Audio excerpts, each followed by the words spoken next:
What's up, Nightwing?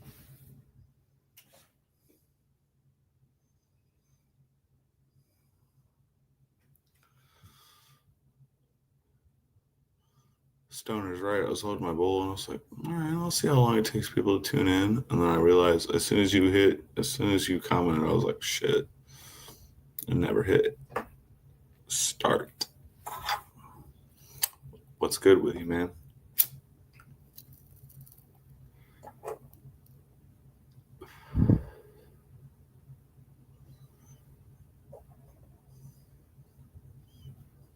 It's real life. It's like go live and then you hit it and then it's like add a stage and then you hit it and then I'm here and then it's like over here. You got to hit go live and then it pops up with another thing that says go live again. So it's like a quadruple fucking bullshit. Always got to light Cicero. What's up, Jones? How you doing, man? Cicero. Smoking and snacking. Nice. Usual BS. I feel you. Chilling, man. I ain't doing shit. I was bored as fuck. Nothing to tune into for me.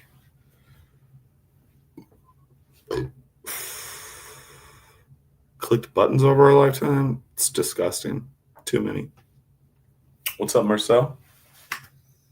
How you doing, dude? Are you traveling abroad? Are you in France? Where the fuck are you?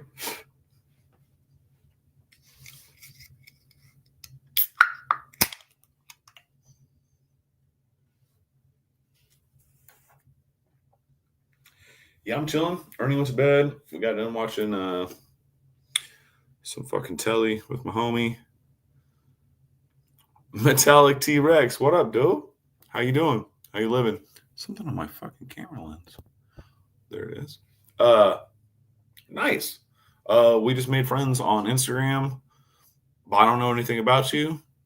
Really? But right on. I'm all about new friends. Rappers step into me. They want to get some. That's right. You know what I'm talking about. Bigger than breast implants.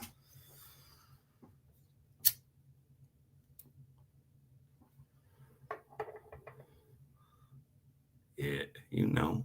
Sluggo's the man. Sluggo still puts on the best fucking live show. I mean, definitely top 5 of any live musician I've ever seen. Motherfucker knows how to woo and command the crowd into it just being amazing. Even as an secondary headliner, you know what I mean? Even if he's not the headline, he's like right before. He is the spotlight, like every fucking time, dude. I just seen him with it was The Far Side, Lupe Fiasco, Atmosphere, and Cypress Hill headlined. And I won't even get into the other ones because they were way too short and it was fucking bullshit. But the show was fucking Atmosphere. Like, the dude just commands the stage and just puts on. He just sets a mood. He sets an emotion. He sets a. I don't know. There's something about the way that dude fucking performs. It's awesome. What up, One Moon? Sup? Oh, Metallica, I didn't think you weren't a real person. I just don't know much about you. I just know I seen you around a little bit, and then we made friends on the Instagrams. And now you're here seeing me live being a jackass. Thanks for tuning in. Robin, it was a red show. Far Side, I mean, they opened, and it was a fucking bullshit, like, outdoor amphitheater show. So they got, like, fucking I think they put like 6 songs tops, dude. The classics and like a couple others. Which is super disappointing because I'd never seen them, but gotta take what you can get. Lupe was the wrong crowd for Lupe. Half the crowd was there for fucking Atmosphere. Half the crowd was there for fucking Cypress Hill. None of those people clearly knew or gave a fuck about Lupe Fiasco. And which was actually good for me because I'm into him even though that's a hip hop combos are long. I'm into Lupe Fiasco, but It was fucking great because this dude was just like talking shit on the venue, talking shit on the people with the money, sympathizing with us poor folk back in the back, fucking like played a couple songs, kept talking shit on the venue and the fucking rich people. Like, dude, the dude just talked shit on and was talking shit on the tour. Like, it was fucking amazing. And then Sluggo and Ant fucking just stole the show, man. Cypress Hill, their set was okay or whatever. You know, had some smoke and lights or get the fuck out of here, though. It just, don't get me wrong. I'm an old school Cypress Hill fan, you know. I mean, there's newer shit that I like too, but of theirs. You're not openers anymore, homies. It's just the way it is. Stevie. First time I saw Felt was in 2000. Oh, Jorge, what up, dude? Hell yeah. First time I saw Felt was in 2005. No, it was 2006. At the nastiest fucking underground show I've ever been to. Paid dues, Chicago tour, 2006. I'll try to remember the lineup here.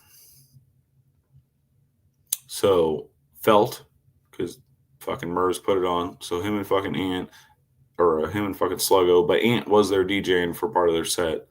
So Felt, Hangar 18, Mr. Liff, fucking Jean Grey, Sage Francis. God damn, I need to pull up the show poster. Dude, seriously, it was like 15 fucking unbelievable. Brother Ali was there. He was holding the door the whole time as everybody's leaving. It was fucking amazing. Who the fuck else? There was somebody else there. Mr. Liff, did I already say that? Mr. Liff was there, and part of the Living Legend, not the whole Living Legends crew, but part of them were there with him. Dude, it was the nastiest fucking set, dude. It was so fucking cool. And me and my girl, we drove up there. We borrowed, well, a fucking shitty ass 97 Cavalier and drove up to Chicago. We were like fucking 2006. So we were like 19, 20, something like that. She was a year younger.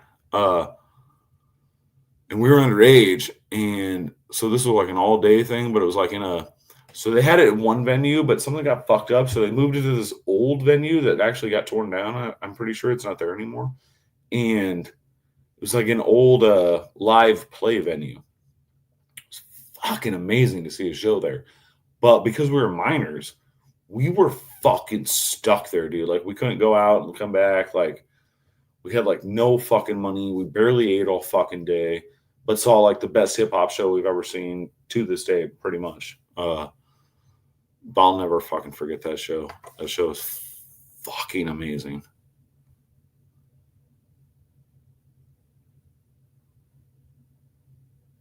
Dude, seeing Steve, did they play Dirty Girl? Dude, seeing Dirty Girl live was so fucking cool.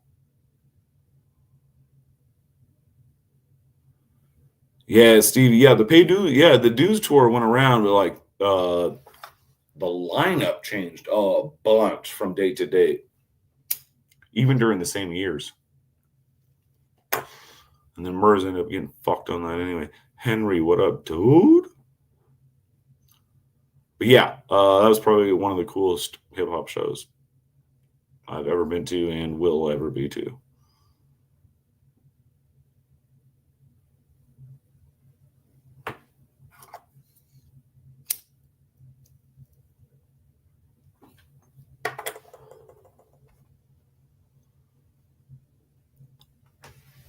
But yeah, I was just bored, man. Ernie went to bed. We got done watching TV. Just thought I'd pop on.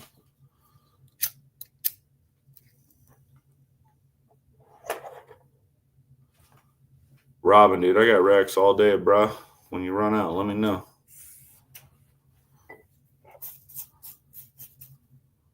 Felt's great. Yeah, it's fucking I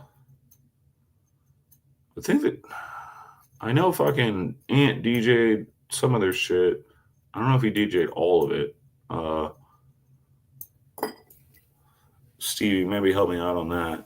But yeah, it's Felton atmosphere. It's Felton Slug. Or goddamn, fuck my ass. Fuck ass. I need like a proverb book or something. Murs Sluggo. Yeah, super good. Always indica. Always indica. If it's not indica, then it ain't reefer.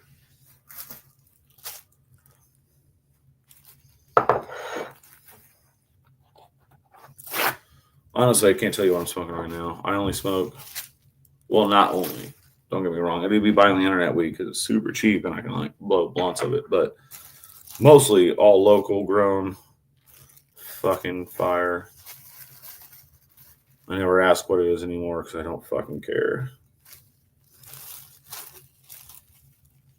And streams are fucking stupid now.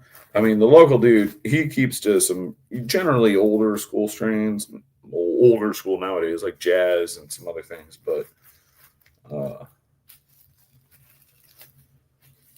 yeah, the new shit, I just can't keep up with that shit.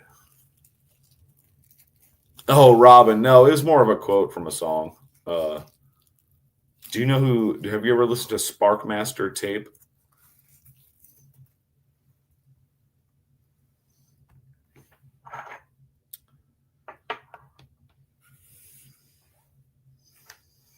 If you haven't, check it out, dude. It's like hip hop, but it's just bassy, kind of grimy beats. Some of them are kind of funny, some of them aren't. And funny, and I find them funny. Because one of them, I'm pretty sure, the beginning of the song and or the refrain, if there is one, is talking about how as a grandfather he'd whoop the shit out of his grandkids, and that's funny to me. I think the name of the song is Grandfather, but it's just GRNDFTHR or something like that.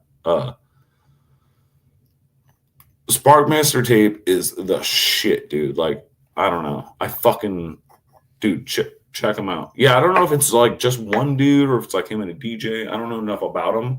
And because I use Spotify, and I don't even think he has full albums, but he's got 40 singles. Feel me?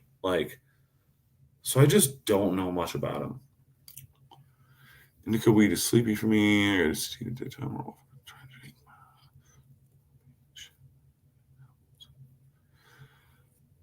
Metallic, I feel you, but that don't mean shit to me, man. Weed is weed to me, man. It all does the same shit.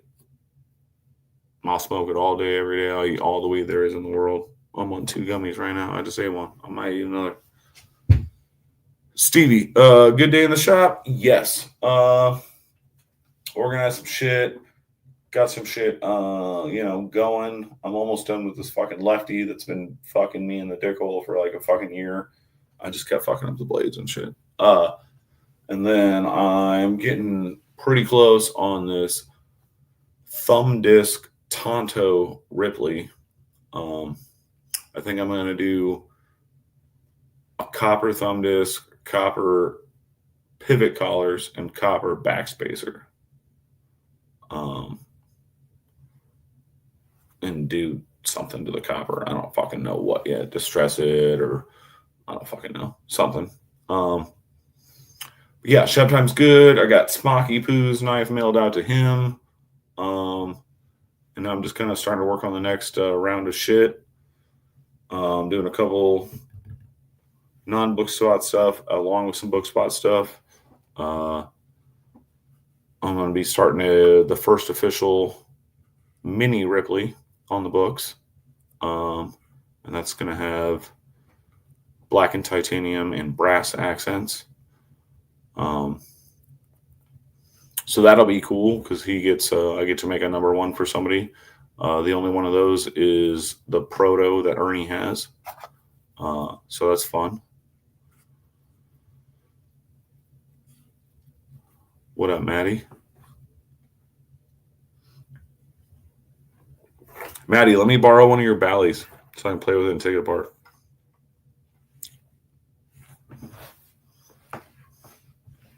But yeah, so shop's going good. I got Stevie, since you asked. Not quite shop, but sort of related. I've been working with Loot to get. So I've gotten some water jet shit, and it didn't turn out well, and I wasted a lot of time, like months of my fucking life talking to people, going back and forth. And then I went to another company, and I paid like basically $300 for some fucking frame parts, and that did not turn out well. So I started working with Loot. Y'all know Loot. Y'all know the Clydesdale. Anyway, so I had him fully do up my CAD, like officially, like every part of it. We worked it through, made sure angles and measurements and yada yada yada, and everything was all fucking copacetic. And this is the fruit of that labor. Thank you, Loot. So Ernie's got a nice printer. So Ernie printed out every part of it for me.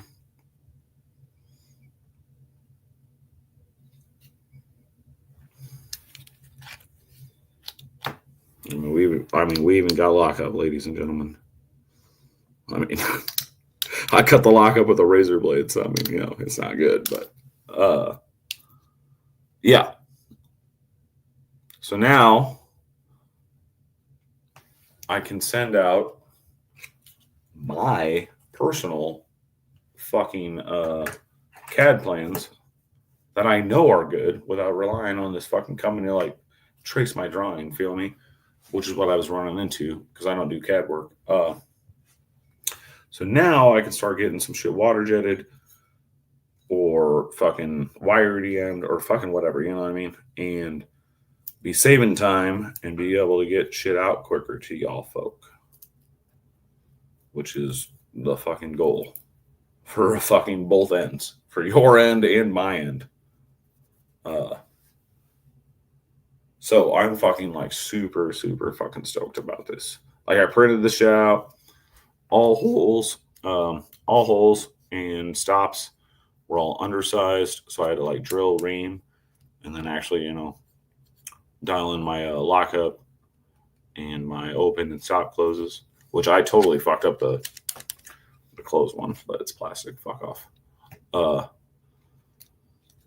But dude, this is a nice milestone for me because now I can just be like, yo, like send, make my shit. And there's no like back and forth questions, all that shit. It's literally like fucking make what I send you. And that's awesome. Oh shit, did Mallory sneak in? What's up, Mallory? Yeah, like me and Mallory, like Mallory's going towards the handmade end and I'm over here like trying to get my shit fucking computerized.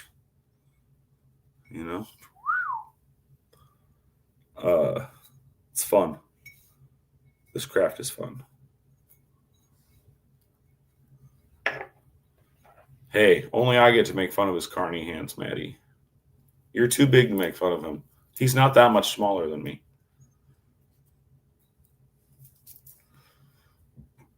I am not a large man. Stevie, yeah, dude. Hella shout out to Loot. Loot went above and beyond to make this shit fucking exactly like my shit. You know what I mean? Like, there was no like, oh, I have to do this because blah, blah, blah. No, like that motherfucker spent the time and dialed that shit in. And it's awesome. I'm going to print one of these out and build a little nicer than this one and send it to Loot for a little put it up on the shelf toy. Yeah, Worlds Colliding. That's right, man. It's cool. I'm like super stoked about it because now that me and him have like a dialogue going as far as like this kind of communication, putting something from my hand because I hand draw all my shit, but I don't have measurements for it. I just Nothing. I don't have it until this. I have never measured any of this shit like to make it. Like I just fucking make it. Frankie, my motherfucking man, what's up, dude? Caught me live, you sly dog, you. I know I didn't reply to you. I know I'm a bitch, but I'll hit you up. But yeah, dude, like, what the fuck? I totally lost my train of thought, but yeah, super stoked on this. Loose the shit. He went above and beyond, make sure he was representing my shit properly. Oh, that's what I was getting at. Now that we have a dialogue going, and we're like, shit, I'm going to have him do every one of my models. And then I can just be like, I need 50 of these or whatever. You know what I mean? As far as parts go. As far as water jet or wire EDM is concerned. I can't afford it right now. It's going to probably take a fucking year for me to be able to afford this, but I want to pay somebody like Alex Steingreiber or Hypercut. I never remember that cat's name because Hypercut just always comes to the forefront. But I want to get one of those two fuckers to basically make all of my parts to completion as far as surface quality and thickness. Like I could bolt it together and it would work, but I would still need to chamfer it, grind the blade, do aesthetics, shit like that. So like a Dylan. Yes, Dylan. Thank you, Mallory. I always forget that. My bad. Too many Dylans.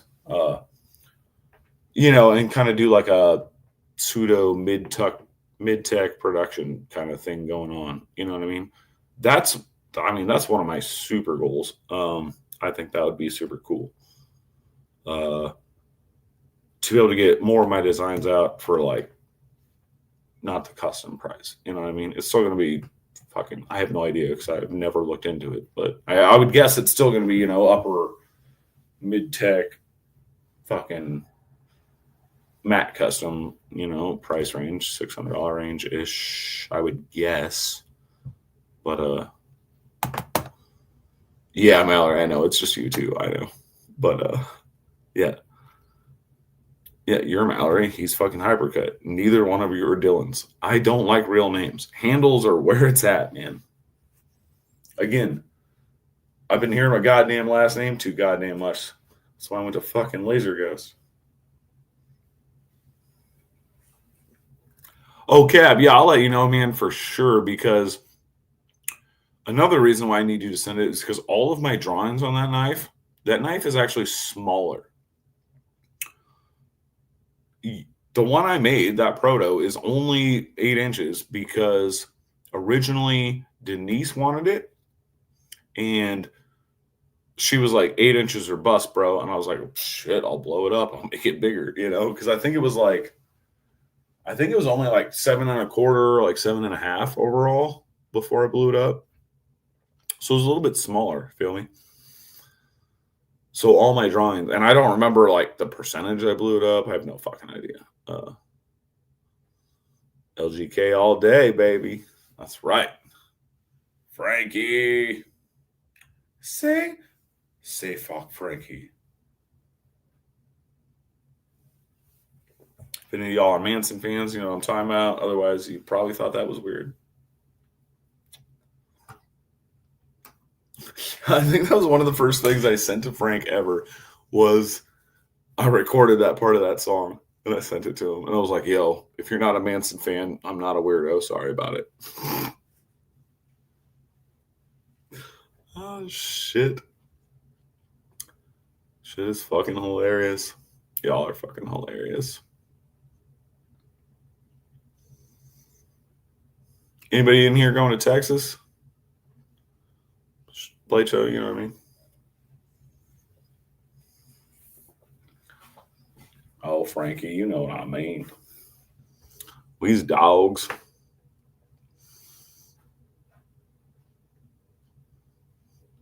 Mallory, yeah, dude, like, I don't know if you ever heard me talk about it, but like, so before I ever built a folder, I built one on fucking on Fusion 360. This is the Ripley pseudo. It was kind of like early stages of that, but I built one. I also built a full fixie with like removable scales and the handle pins and all that shit.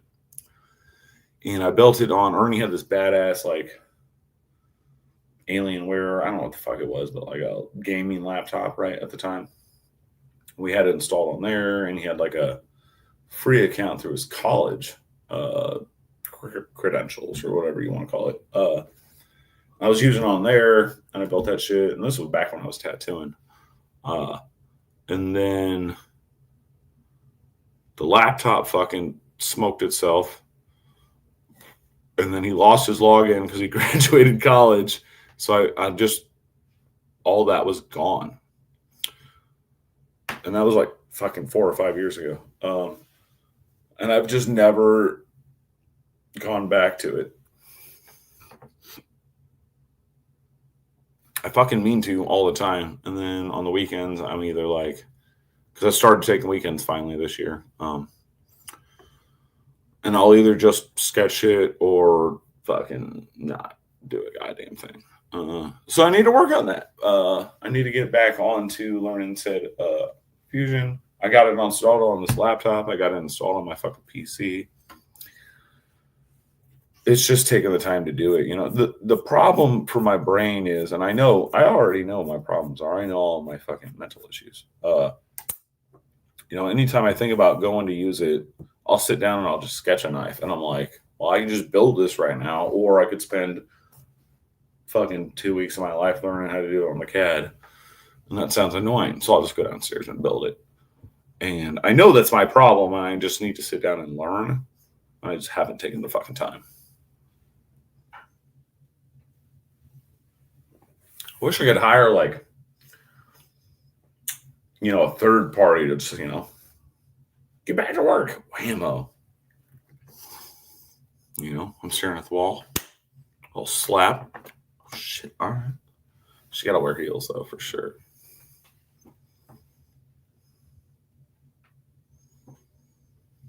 But yeah, I got to get back into that. I've been slacking.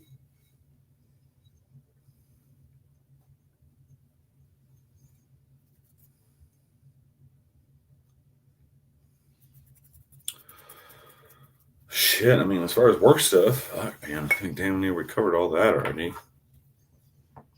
What else? Oh, I'm thinking about doing a run of fucking pry bars.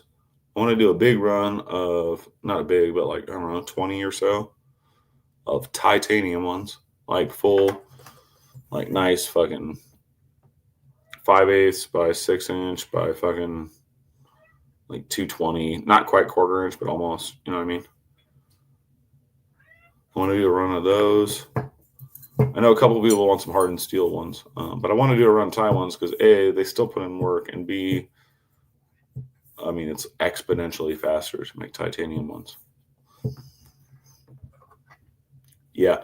Well, the good thing is I didn't lose the designs because I have the way I learned to use. So, I mean, you know, I built a couple like mini things from YouTube tutorials back then. But I just went into building from my sketch. So I'd upload my sketch and I would build off of that. So I have all of the sketches of all my shit.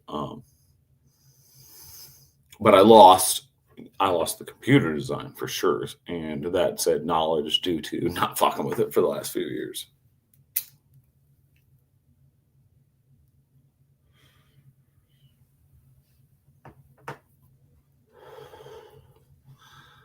Yeah, manually, but I can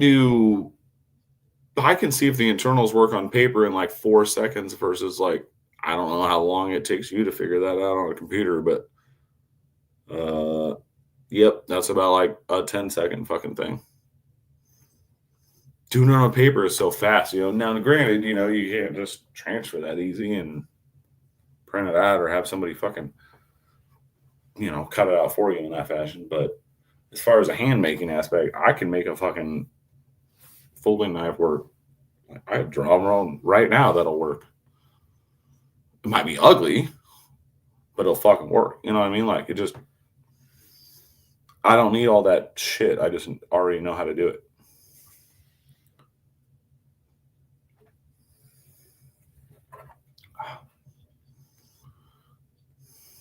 You know what I mean? Does that make sense? I don't know.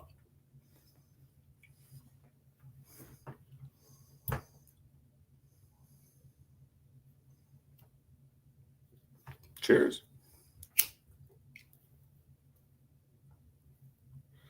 That's what I'm saying, man. If you ever want to make folders, man, it's not that hard. It's just takes time with little tools. I'm saying, like, as long as you're willing to put in the time to like make everything flat, parallel, and then like take your time to make sure everything's like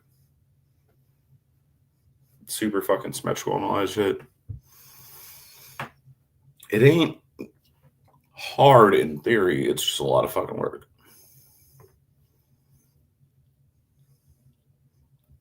It is hard work, but make it flat. That's right. Flat and parallel.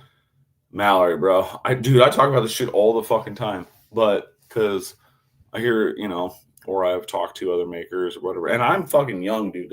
I admittedly feel I don't know shit yet. Feel me? I'm so fucking young in this craft as far as the folders go, you know what I mean? But I'm fucking learning. But if every operation you do on your frames, holes, counterbores, the frames themselves versus the other parts, the hardware, yada, yada, yada, if everything is fucking perfectly flat and parallel, you literally don't ever have to think about centering. Well, and if you can grind symmetrically, obviously, but centering, I've never even worried about it. Not one time. You're putting it together while it's like the blade's on ground and it's like scraping one side of the fucking frame, and like, it doesn't even matter. I know by the time I'm done with it, I'm gonna bolt that bitch together, snug it where it needs, in the fucking center. Right in the fucking center.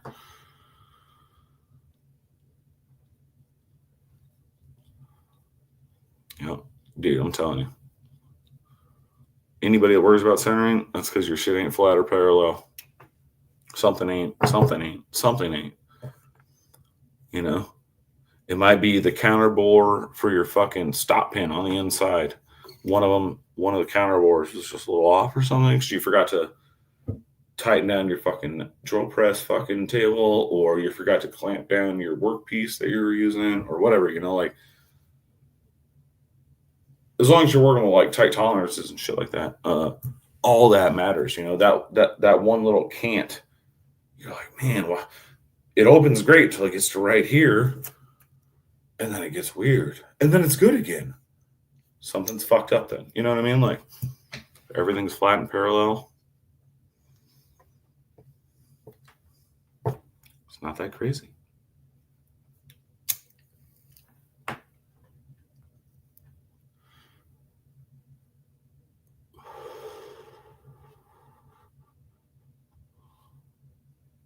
Maui, I love that you're hand grinding too. Not that there's anything wrong with fucking jigs or whatever.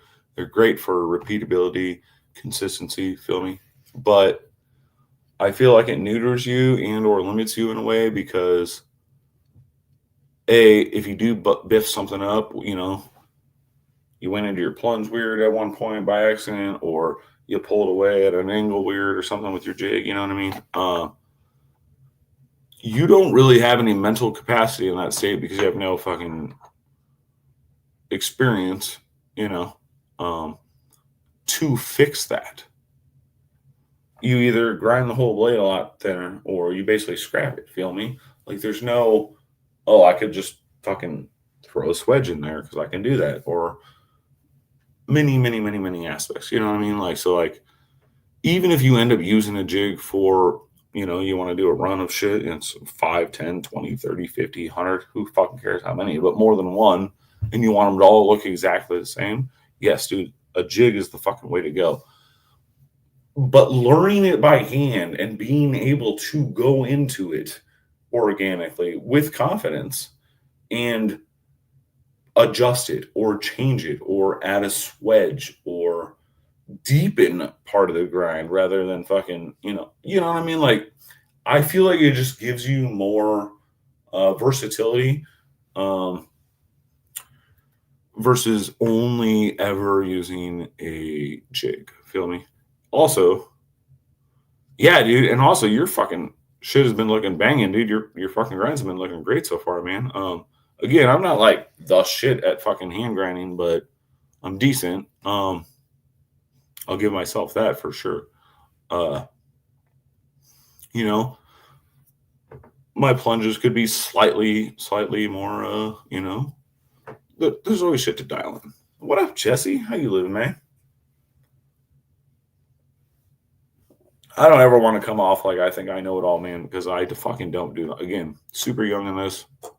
I'm fucking entering the second year of selling folding knives. Still kind of making it full time. So yeah, dude, I'm like young in this, man. Like, I don't know shit. I'm learning shit. Stuff's gonna change with my fucking knives. I would assume over the years, a lot over the next 3 years compared to what they are now. They already have. And it's all about just like growing with it, you know what I mean? And actually fucking learning, figuring it out, taking more time for this process or that process, making certain processes faster. You know what I mean? Oh, dude, my confidence there, man, for sure. I want to bully you into making a fucking folder next week. Get on it. What are you doing? I'm sure y'all have heard me talk about it, but old fucking Brian, transparent. I've been trying to bully that kid into making a folder for like fucking years. I even told him I'd sleep in his garage and teach him how to cook for free if he would make a folder with me. And he still hasn't. I love Brian to death. I can't fucking wait. I don't think you guys understand. Like, a bunch of you guys might be stoked, but it is not compared to my excitement for Brian seeing his knives out of his own place, dude. I don't think you understand like how fucking excited I am to witness that fucking come to fruition. I bullied my way into being that kid's friend several years ago because we were like totally different people. But I'm so fucking stoked to fucking see him fucking realize that shit. It's gonna be fucking dope. And he ain't gonna disappoint. That's the thing. I know. Cap, dude, that's where it started. When I started bullying myself into being his friend, and I love Brian. He's such a good sport. Chipotle, dude. He'd always, because that was like the only thing he ate, dude. He was like the fucking autistic kid that just, that's what I eat. That's what I eat. I eat fucking Chipotle only. I would talk shit to him all the time about it. And then he would talk about how his family cooks. Like the family that he lives with, they cook. They know how to cook. And I'm like, bitch, you're trying to fucking Chipotle every day? Not only is that disrespectful to your fucking folk, but get off your fucking ass and get in the kitchen, dude. If you can heat treat a fucking knife, you can goddamn cook some noodles, dude. What the fuck? Or your goddamn Chipotle burrito, you know what I mean? Fucking Brian cracks me up. I love him to death. He said he started cooking, though, pretty recently. It's been about a month since I've talked to him. I should hit him up. But he told me fucking Chef Brian was in the works. He said he was getting in the kitchen, and I might have been more proud that day than I will be when I see him do his CNC knife. I'm not even fucking joking. Food is such a big part of my life. God damn. I want to eat a fucking Brian Kim cooked meal. That's what I'm talking about. That'd make me feel good about life. Now, he would have to come here to cook it for me because they're not going to let me into his fucking gated community. No, I mean, he might be able to do like a street side barbecue, but that's probably illegal there. So, yeah, he's going to have to come here.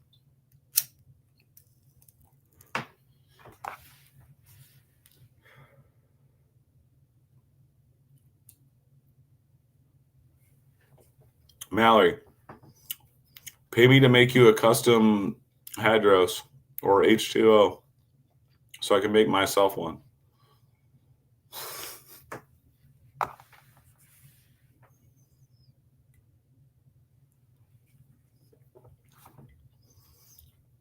I do plan on picking up one of your Hadros, though. The H2O is cool, but I'm like a fucking prissy bitch, and I'm a real stickler. So the blade shape is cool, but it's not my style. I gotta have that weird warny that's damn near a fucking ray curve, you know what I mean? I gotta have that. Also, I mean, like, dude, I do plan on getting a Hadros, but buying production knives fuck me up, especially when I know the dude can put hands on. I'll just wait to see you build one.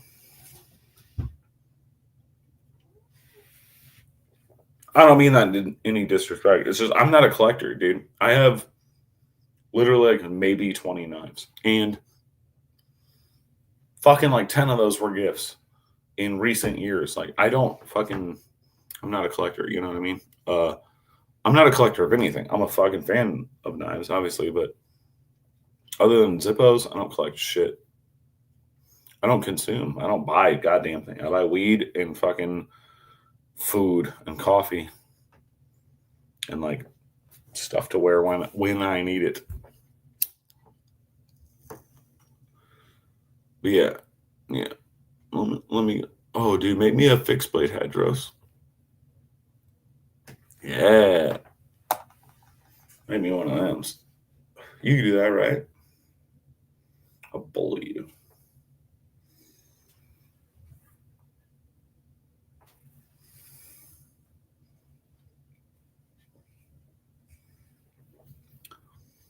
I think I'm going to put out a run of, I want to do a run of fixies,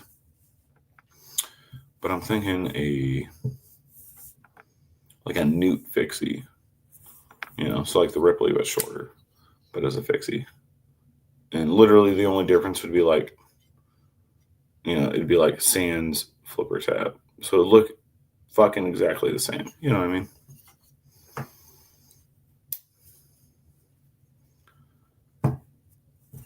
I don't think I can sew to that.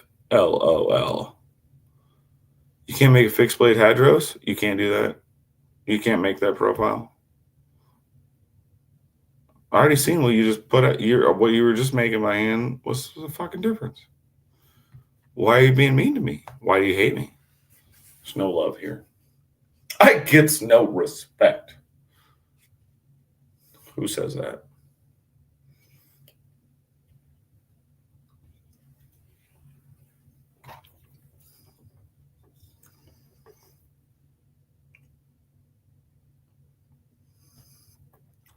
What do you mean you can't do that?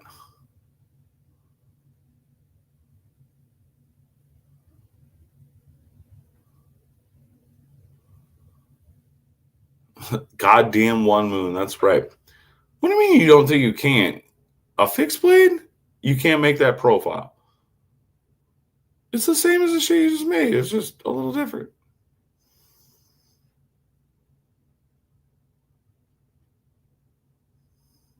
Oh, you can't say no to that. All right. Seriously, I would take a fixed blade Hadros as soon as you make it. I'll take it. Take my wife, please. Yes, Kevin C. Backing up one moon. I love it. I love using that line. I get no respect. It's so good. Also, I'm drunk, Mallory, so I'm going to talk shit despite typos.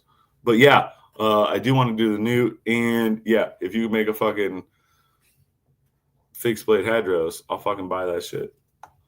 It's got to be all blacked out, though. You're a lover, not a fighter. That's okay, man. That's what we're here for.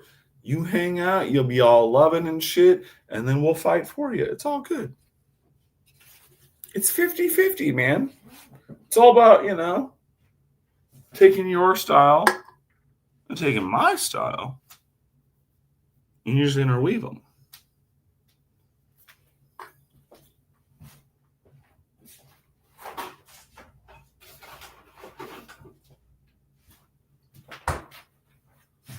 Oh, Maddie, if you're still in here, yeah, dude, I want to make a fucking Bally song. I told you.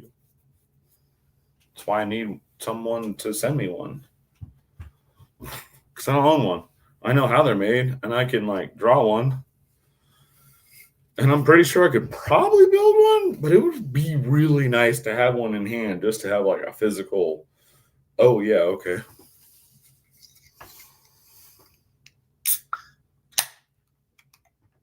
I really do want to make a Bally, though. I also want to, all right, so I want to make a Bally, like a really nice, working, in all possible fashions, Bally. I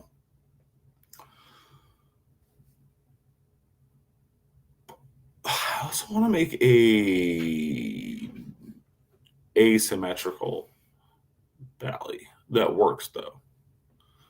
You know, not necessarily this, but same kind of theory. Like, so take my Ripley handle shape, right? Now think about splitting it directly down the center, right? So then, you know, both handles would be angled on the end, and it would be weird to twirl and all that shit. I get that. So not necessarily this shape, but I want to make an asymmetrical Bally that works. Feel me? Because you don't see that, but I feel like I can make it work. Maybe a little bold. Robin, do you have, all right, so I do have, not to be an asshole, I do have slight specifics though, because I want to build a Bally that has, it has an exposed center stop pin that works for the open and closed. Feel me? I don't want to do no internal shit. I want to do the center stop pin that stops it when it's open, stops it when the handles are closed. Because it's going to be the easiest for me for the tooling I have. You know, if I had a mill, I'd do a fucking internal one all day, but that's a pain in the dick. But if you got one of those, bro, I'll pay you the shipping.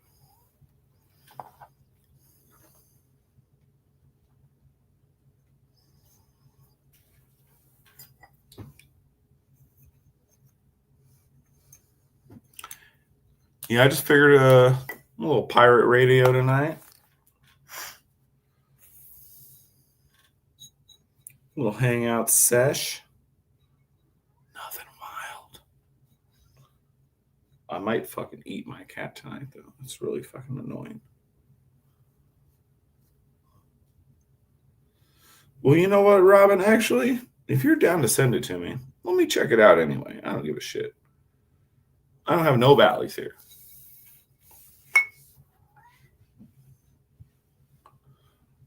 I should probably check out both too. And I might be able to figure out a way to do an internal one without having to do anything fucky. So yeah, man, if you're down to send it to me, yeah. Hook me up and I'll fucking help with shipping, pay the shipping. I don't know, fucking, you know, we'll work it out. But I'd love to build one. I think it would be fucking cool. Due to my, again, tooling, I'll probably build it on washers, but if anybody's held one of my knives, I mean, it's not quite as slick as a bearing knife, but still fucking catch you fucking dropping this shit. So, yeah, I'll probably do like thick washers, like get some skiff washers or something. I don't know. Seems like a fucking pain in the ass, but I think it would be cool. Also, I ordered a new knife. What? Which would be like the first actual knife I've bought since I bought my Cold Steel like fucking 12 years ago. Now, granted, yes, I got this, but I worked out like a deal with fucking Scotch. and shit. So like, I don't really count that. And it's a used knife. But I bought a Tack Knives Slugger, which is out the front. It's like 9.5 inches long, 9.25, something like that. So it's a big one. Obviously, I'd like a bigger Microtech, but they're just too fucking expensive. And really, I only want it like for going on walks, so I can like stab somebody or a dog if I have to. It tries to eat me. This thing is too little. But anyway, I got that coming. But I got the Tonto blade, which I like, but it's in D2, which I have no experience with. But I might reblade it, so I'll probably take it apart and reblade it. So that should be fun. It looks pretty. The blade tang looks pretty simple. I think that should be fucking an easy job.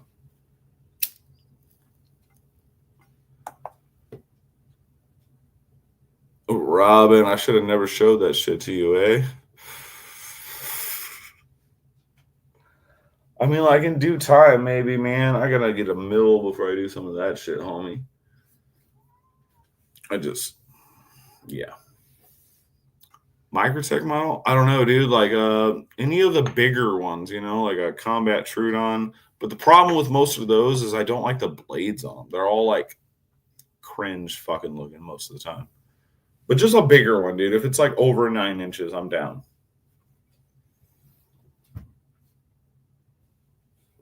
Now that being said, a Halo 4 or whatever it was, Halo 5, Halo 4, whatever the fuck it was. The big single action, like you cock the motherfucker, Obviously, that's like fucking like childlike grail. Like I would fucking love to own one. I'll probably never fucking buy one. They're fucking sweet to me. They're fucking cool. But again, like, it's still like a glorified toy to me.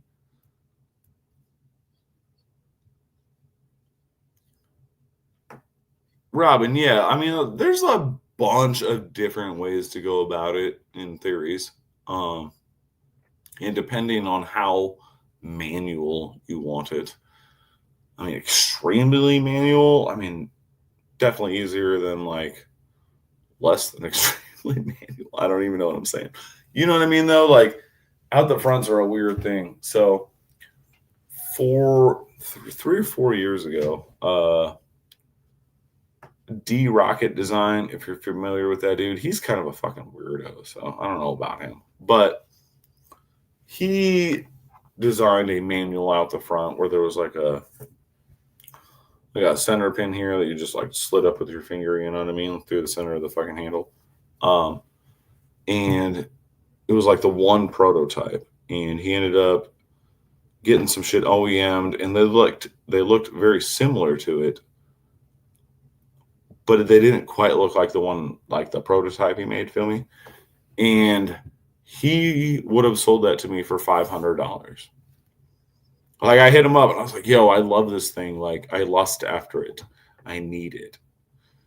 And by the time he hit me back, I just didn't have the fucking coin. And I was like, dude, I want this.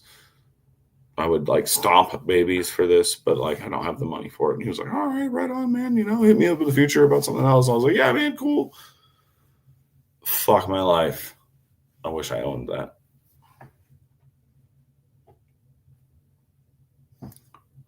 Robin, yeah, I don't know. Because he's got so many designs, so I don't fucking know. I'll have to dig back. But it was like 4 or 5 years ago. I could probably loosely sketch what it looked like. Maybe. Do I have paper though? Yeah, I got some paper. I mean, it kind of just had like a steeper. I don't know if there's some curve to the blade, like a Warney blade. And the handle. What does the handle look like?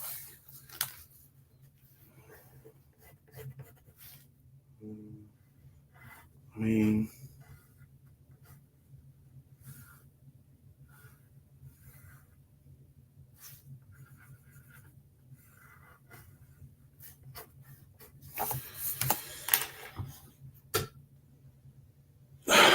No, I don't know. Maybe something like did it look something like this?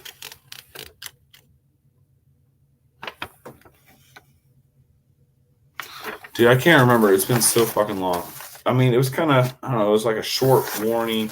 I mean, honestly, it kind of had like a, not a Ripley front end, but it was kind of like a broad front end, and then it had like a short flat with a choil.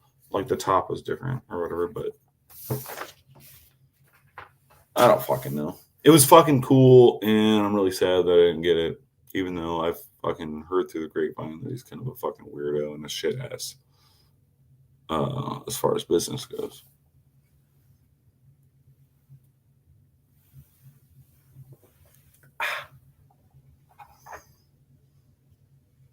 Microtech Dragon Slayer.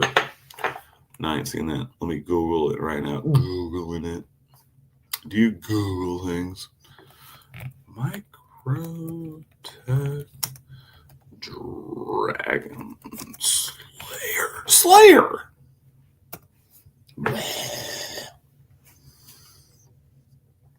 Images. Rare. Is it a rare thing? What the fuck is this? I dig the handle shape a lot. So I like the, I don't know, like I dig the symmetrical squarish kind of frame action going on there. Is that like rare? What is that? Is it like new? Is it old? I don't know shit about that. Fucking Slayer! Slayer! You know, so I saw Slayer, Kilgore, Fear Factory, and Slayer back when I just talked about this on my last live. Back in the day in like 97, 96, 98, I don't know, one of those 3 years. As a youth, you know, and then I seen Slayer. I seen Slayer like, I don't know, it was like 6 years ago maybe at this local outdoor, the same outdoor place I was talking about just recently with the fucking Atmosphere show. And not only is like old boy lead singer just like up there looking like fucking fat ass cheery old Santa Claus, but he up there being all heartfelt, telling us how much he loves everybody and being all emotional with his feelings and shit. I know they're like God fearing Christians and all, which I forgive them for that, but I don't care how old or how long you've been doing this shit. When you're up there as Slayer, I don't hear nothing about your emotions or your feelings or telling us that you love us. I want you fucking spitting on us and telling us to fight each other with fists. What the fuck are you doing? You are fucking Slayer. Like, what the fuck? Yeah. That's what I have to say about that.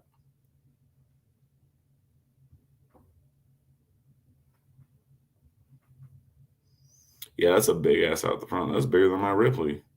My Ripley's almost 10 inches.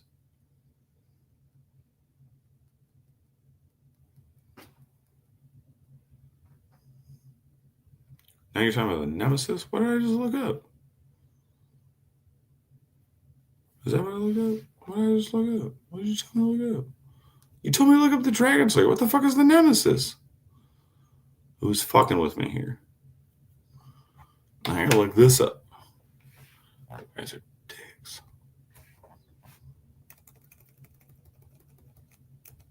Just reminds me of Star Trek anyway.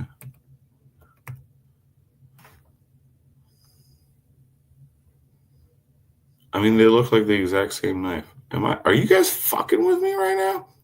Y'all ever seen Bad Santa? My favorite scene of the whole movie is when they're riding in the car, him and the boy's saying a bunch of shit, and he just goes, "Are you fucking with me?" Dude. And the kid just kind of stares at him blankly. It's the funniest fucking thing ever. I don't fucking know. Goddamn. That's literally my favorite part of the entire. I mean, the movie has so many gold moments. Don't get me wrong, but that moment when he goes, "Are you fucking with me?" to the kid in the car, holy shit, it's so fucking good. Re-releasing. All right, no, it's fucking cool, man. I get you. That's the thing, though. Like, it's fucking expensive, man. And I don't have money like that. I gotta buy tools. I gotta buy materials. If I never buy tools and materials, if I was still tattooing, I'd buy that bitch right now on pre-order. God damn. I should go back to tattooing for money. Please don't drop me on my head.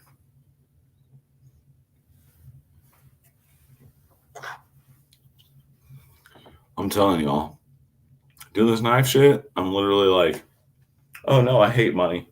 I'll just make knives. Granted, I actually enjoy making knives versus hating my fucking life at the tattoo shop.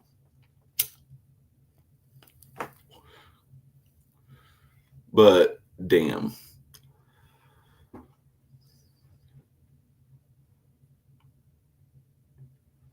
You know, tattoo life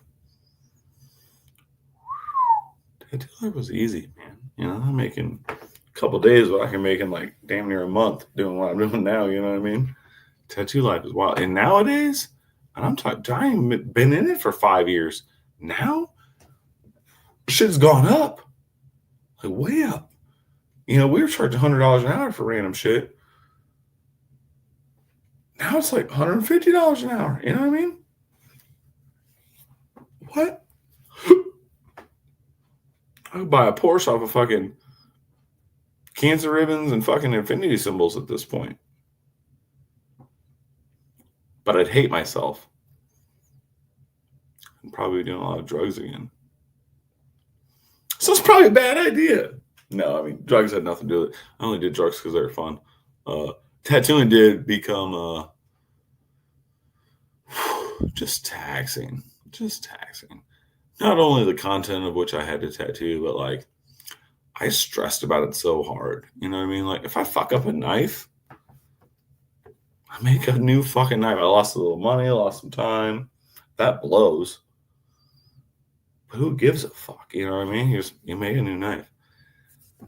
But you know, when you think about tattoos that you feel you fucked up, and you know, you feel like that about all art you've ever done, if you make art or build anything ever.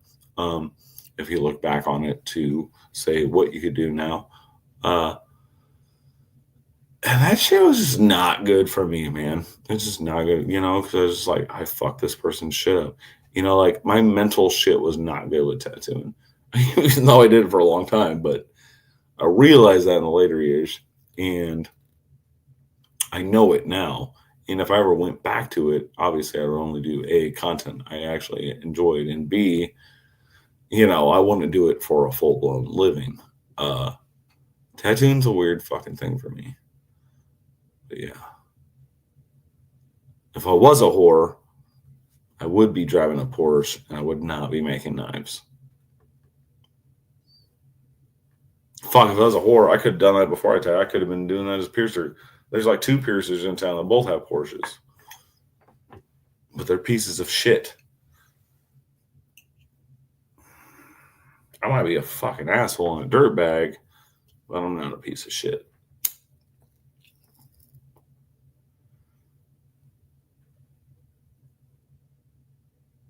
Tattoo clients are Joe Public, homie. It's the same. It's like tattoo clients are like anyone. If anyone in this chat has worked retail, tattoo 98% of tattoo clients are the same as anyone buying a t-shirt or a dress or a pair of shoes.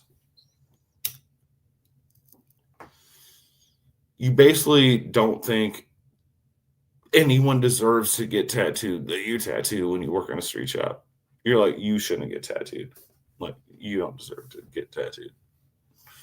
That's how you feel, like in your cockles. You do the tattoo and you get paid. You know what I mean? You put whatever Bible verse or fucking infinity symbol with bird feathers and their mom's name and birth date plus their granddaddy's nickname coming all out of that shit. You do that shit because they're paying you $200 and it takes you fucking 40 minutes. You know what I mean? And you feel like a fucking asshole about it. And because you kind of had to, because you didn't own the shop, feel me? But people that come in to get tattoos, 98% of them They ain't no different than somebody going into fucking Target to buy some fucking bullshit, bro. To buy a live, laugh, love fucking thing. It's the same thing. They're buying one for their wall, coming right over, getting one for their fucking shoulder. Fucking hate those people. I hate tattooed people. I do. I fucking hate them. Broadly, with serious hard judgment, ignorantly, because I don't know these people, I hate all fucking tattooed people for the general. If I see them in public, I fucking hate that person. Or, I mean, mostly because I'll see a tattoo on them where I'm like, yeah, you're a douchebag. But also, just the tattoo culture and the fact that I lived it tattooing people, and I know people have like covered their goddamn bodies and they're still fucking idiots, and I still don't think they should get tattoos because they're fucking idiots and they get retarded shit on them. I'm a fucking asshole about tattoos, man, let me tell you. One Moon. I grew up in the last bastion of it being just scary people in the shop and scary people getting tattooed. And then it all fucking turned on me and they forsaked me. I talk shit. I fucking shit talk my mentor, the dude that tattooed me as a child, as a fucking 15-year-old kid, 16-year-old kid. Ended up owning the shop later in later years after our old owner died and shit. I have fucking shit talked the hell out of him for destroying the sanctity of that fucking place. Don't worry. I'll let him know that Ira would have fucking punched him in the mouth. Ira was the one that owned it. He's a third generation tattoo artist. His fucking granddad used to tattoo at world fairs. Feel me? What?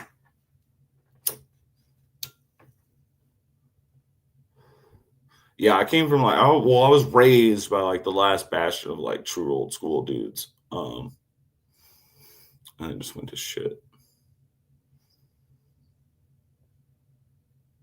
Numbing cream is when it truly went to shit. Not even publication. I'm not even talking about it getting popularized and put in social and put in media. Numbing cream. Popularized numbing cream is what ruined the tattoo industry. Disgusting.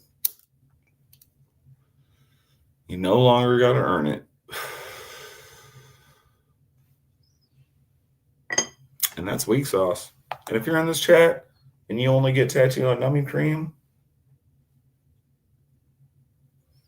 use a bitch. That's right, Stevie. I you know I ain't talking to you, man. I know you're an OG in that game, bro. I ain't talking about you.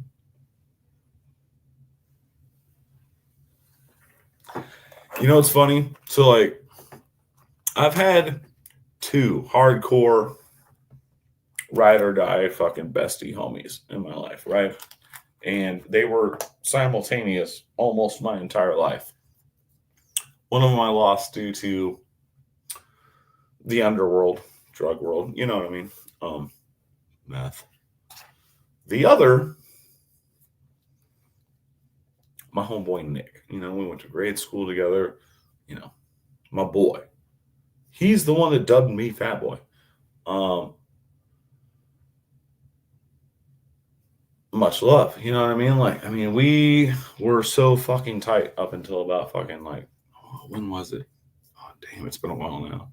Now it's been almost 10 years because I'm old. I'm 41. But he ended up deciding to marry his lady, right? Feel me?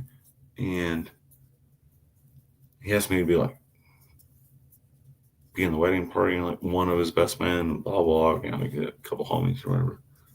I was like, oh yeah, okay, blah, blah, because me and him have always been against marriage or my whole lives. I'm like, okay, yeah, you're really going to marry Elise? Sure. Anyway, they ended up actually starting to go through with it, and I was like, it was months before the wedding, right? And I was like, yo, dude, like, you know, me and my moms and Ernie and, you know, some of the sibs were still going to show up, and like, I don't want to be in your wedding, dude. I ain't trying to wear a suit. I ain't trying to buy a suit or buy the shoes you want me to buy. I ain't trying to cut my hair. Dude, I had my hair out at that time. And he wanted me to cut my hair off. And I was like, pissed about it. I had hair, like curly ass, looking like fucking Sideshow Bob and shit. You know what I mean?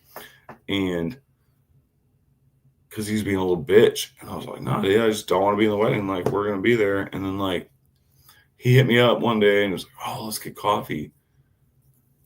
And I showed up at this coffee shop. This dude like screamed at me, standing. I'm like sitting down sipping my coffee. And she was like screaming at me, and basically broke up with me because I didn't want to be in this wedding. That kid. I know that was a long story and retarded, but I'm telling you, like, we were boys up until this weird point where he snapped, and like we used to skateboard together. We used to get tattooed together. We started getting tattooed like the same week at the shop I started getting tattooed at, right? And then he made some friends, and then there was like a side. There was another tattoo shop in town that was of equal talent, just of different style, that he made like real good friends with. So we kind of split. He started getting tattooed there. I was still at American. He was at Liquid Courage. But shortly after he left, this is where it breaks down to. Sorry about that long retarded story. When he stopped getting tattooed at American Tattoo, where that's the only place I've ever been tattooed. I found out that he was getting full numbing cream like sessions. You know, like he'd fucking coat himself up and wrap himself up with saran wrap. And they'd hang out for hours. And then I'd see him a week later and he'd have a chest piece. And Nick, as much as I loved him at the time, you know, we skateboarded together, went to hardcore shows, blah, blah. Nick was the kid not getting in the fights at the hardcore show. Nick was the kid not trying shit on the skateboard that would get him hurt. Nick was, in the end, Nick was a fucking poser. And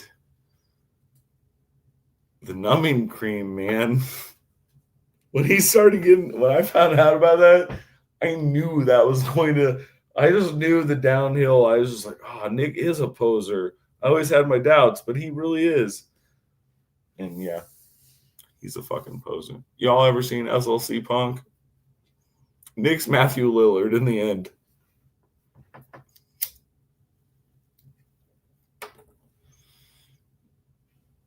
And so is this fucking wannabe fucking hero fucking BMX riding fucking punk rock wife. They're both fucking posers. Oh, I also found out she came for money, so that made sense why she was hanging out in the fucking ghetto fucking punk rock club we were hanging out in. And then Nick's parents fucking moved to goddamn Bellevue, which is like snooty white, 45 minutes south of here. Fucking posers. Where's Gnarly at? You still in here? He ain't a poser. He's probably not. I know Stevie ain't no poser. I know Robin and One Moon sure as fuck ain't a poser.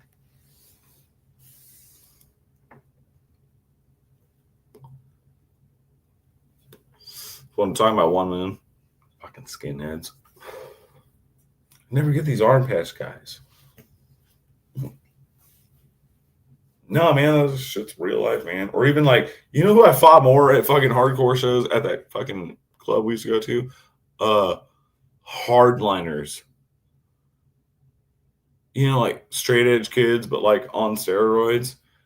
Those kids were always dicks and like super fucking pretty much racist. Yeah.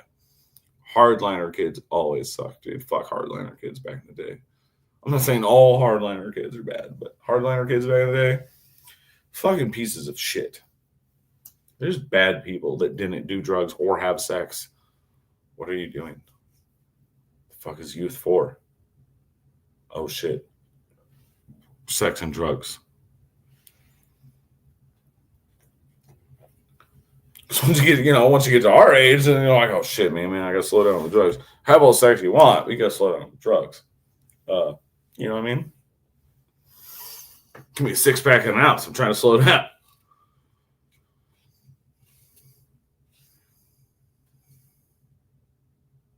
One Moon. I have wanted my head tattooed for over 20 years.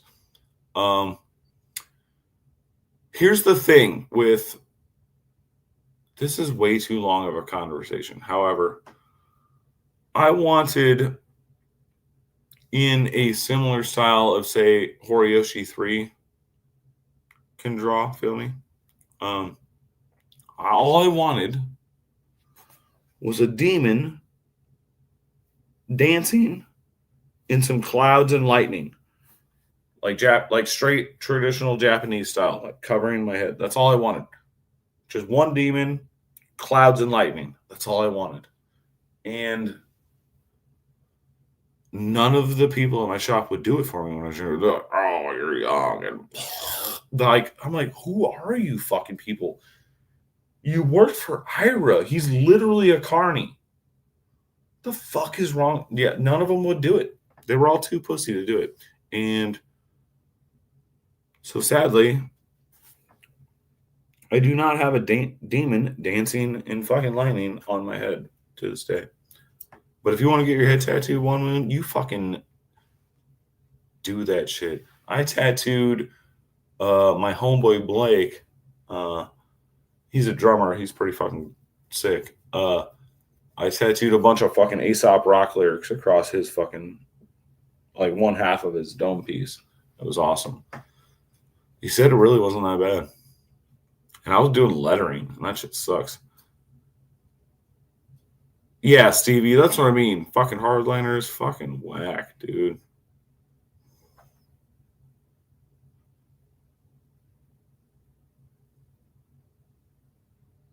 Yeah, I mean, I hate fighting too, but like at the same time, sometimes it can be enjoyable depending on the fair that you're fighting. What's up, Fred? What time is it there over there? Hope you're having a good time. Again, I would love to go there, man, but I don't know, man. Being sober and being there, I don't know if I can handle that, dude. I'd be freaking out. I don't be taking pharmaceuticals. I self-medicate. Weed is my, like, whatever, Xanax or Ritalin or whatever the fuck you want to call it. 3:40 p.m. All right.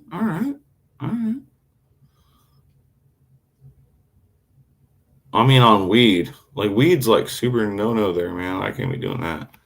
Drunk don't do it for me. I can't only drink.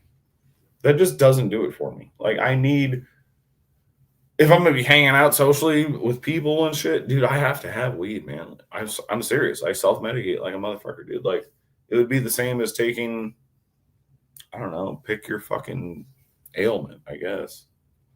But you know what I mean? Sober me is awkward. Sober me is weird. Sober me is anxious. Sober me is, oh, that's cool. Let's get the fuck out of here, like, real fast. You know what I mean? We go to a restaurant. I'm like, let's fucking ride. Yeah, you don't want me sober for extended periods of time off the weeds. It's not good. Sake is amazing. I love sake. It's so good. I used to hang out with some folks that used to go to sushi joints. I'm not super into sushi because I'm not big into, like, oh, the whole sea creature thing, but I don't like pretty much anything that accompanies it. Feel me? There's always stuff I can eat, but we would go and hang out and we would just get fucked up on sake and eating random foods. Dude, I've had some good ass sake, man. Sake is pretty good. You're just leaving a matcha tea farm? Fred. The fuck? You better get some of that ceremonial shit and bring it to Atlanta next year. Make me a cup. I know all about it. Kyoto is meat town. Nice. Did you find any sick kitchen knives for yourself? Dude, I'd be picking up like a bunka or a fucking what's that nice long one? A Kirisuke? I don't fucking remember the names of it. But it's like a nice long, maybe 8 to 10 inch fucking blade, maybe like inch tall, very, very slight, kind of curved to the whole fucking thing. You know, straight octagon handle. Kirisuke?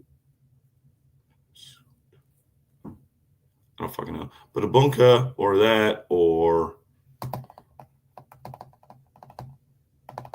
I don't know. I don't know what I'd buy if I was there and I had like access to some shit. It'd be a hard decision. I mean, obviously tuna sword if I had the money, but I mean, tuna sword is obviously the way to go. Ernie wants me to build him a tuna sword so fucking bad. I don't think I could pull it off. I believe I am skilled. I mean, sometimes I like to like doubt myself, but I don't know if I could pull off a tuna sword, y'all. That's like some high level shit. Y'all know what a fucking tuna sword is? If you don't, fucking Google it. Yeah, Fred, you were telling me, man, that they're not into folders, man. Just pick one kitchen knife. I don't really use fancy kitchen stuff.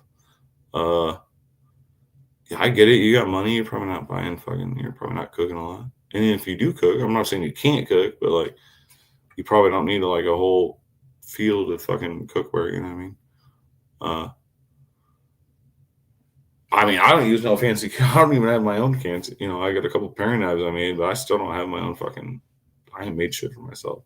I use some old ass shit my grandma had.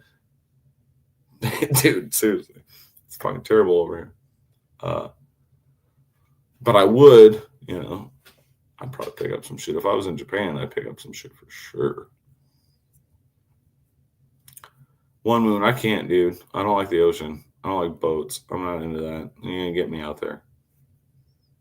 Ernie might. Ernie might like that just because he loves tuna. But Fred, I mean, like that's not, dude. I got like a couple. What's that broad's name? Paula Deen. I got a couple Paula Deen fucking knives, man. Like my kitchen knife game is fucking whack. You know, at best, it's whack at best. It's just like, you know, do I work on knives that make me money, or do I make myself a knife? Well, that's a pretty easy decision considering I'm trying to make this for a living. I get no knives. You know what I mean? Like, so I just don't take time to make myself stuff. Uh, Robin, yeah, shuns are cool. I fixed a bunch of them. Don't ever let it sit in your sink, ever, ever, ever, ever.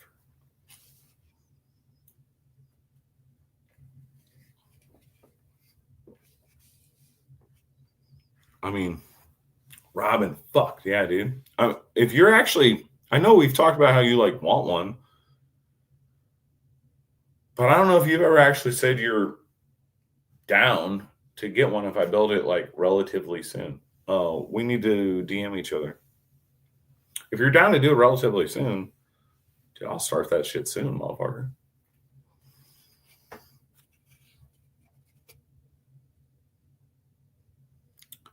What did I get, dude? I bought my brother Tristan. So he was like an aspiring chef. He even had like job offers on like some lake fucking house fucking spots. And I bought him a set of what the fuck were they?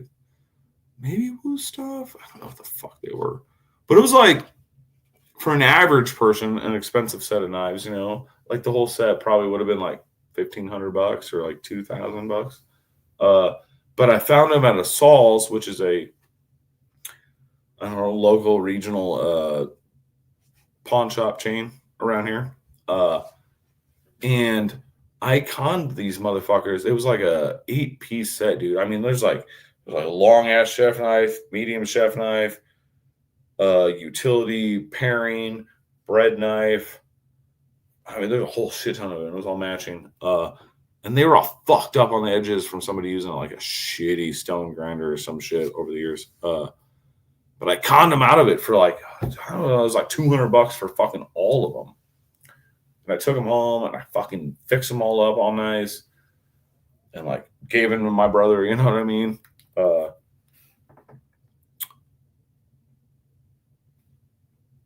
And then he did nothing with his culinary endeavors. So now there's my, up at the family house, doll on a magnet strip. Neglected. Makes me sad. I should have fucking kept them. In fact, these fucking assholes, we bought a whole rib roast that we cut into fucking, ribeyes. And these cunts fucking hit me up and they're like, "Oh, do you guys have a knife that'll cut up this rib roast?" First of all, obs. Second of all, that's what I give you the fucking knives for. Woosah, remember your pressure points. Damn, the Woosah, Captain. You just call me a tick?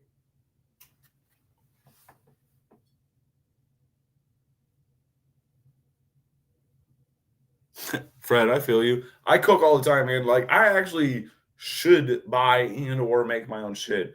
I mean, there's a bunch of bakers. I'd love to buy their shit. It would save me time and, well, money and time wise, probably cost me about the same if I just fucking bought them from a fucking homie I like. And I just haven't, but I should, man. I really should. Goddamn. Me and Arnie have started like, oh, why are we still using this basic bullshit when we can afford to do better? And like, yeah, we're both like, yeah, we should probably do better. Yeah, Robin, we'll chat, man. All right, Stevie. Thanks for hanging out for a bit, man. We'll talk soon.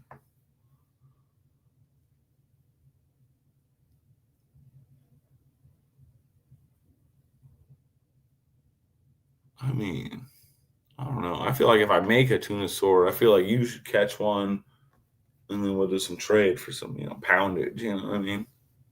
So,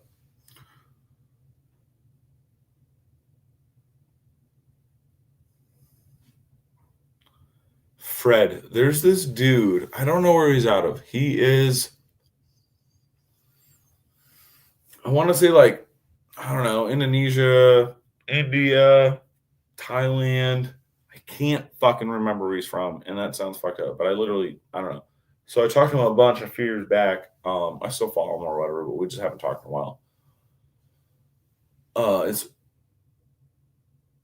Wachana Knives, I think. Wachana.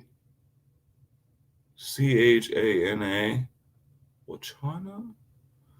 Dude, I'll find it on my feed and I'll fucking send it to you. But this dude be making some nasty ass kind of Japanese style fucking shit.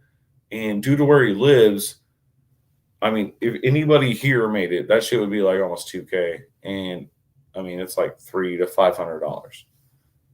And it's all good steel and shit. It's not like bad steel, you know what I mean? It's just where he lives, 300 US, that's fucking banging, you know what I mean?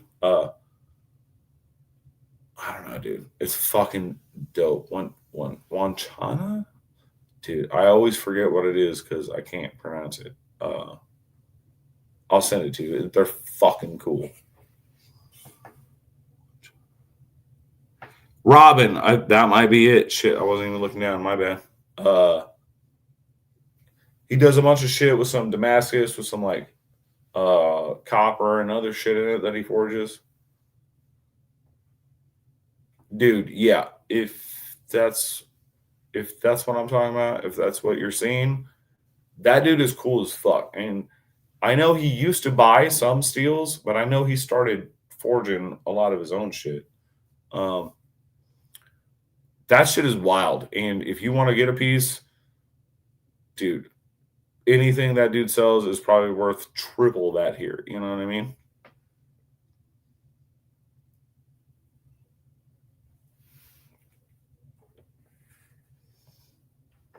They do make some sick ass shit. I got a tinkle. I'll be right back.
fuck were we talking about? Oh yeah, that dude. So dope.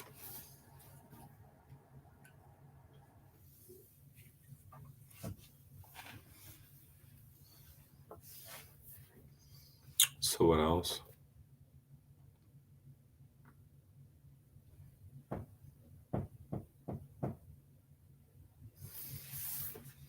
Fred, how long are you there, man?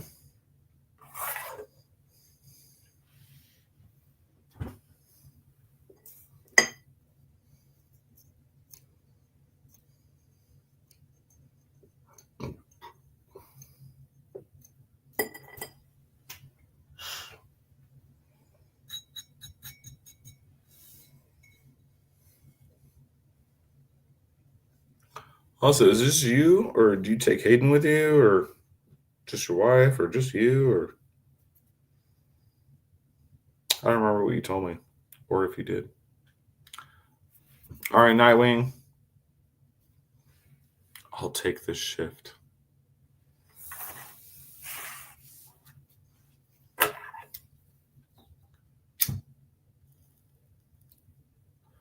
Yeah, this is so random. I was just bored. You're like my only friends, so you know.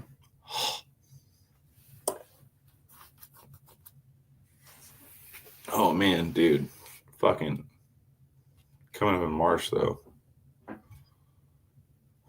The only guaranteed participants I know of are me, Dan Kenman, and Grateful Dong. There's going to be probably like 2 or 3 others, but we're all driving down to Texas, Blade Show together. Grateful's going to drive down and like basically pick people up on the way.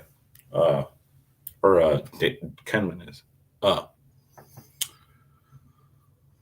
Holy fuck. It's going to be a shit show. Y'all know Dong being fucked up. Kenman, I knew he drank and shit, but I finally actually watched one of his putting lives tonight. And I'm all for beginning on some good beer. Y'all know I appreciate that.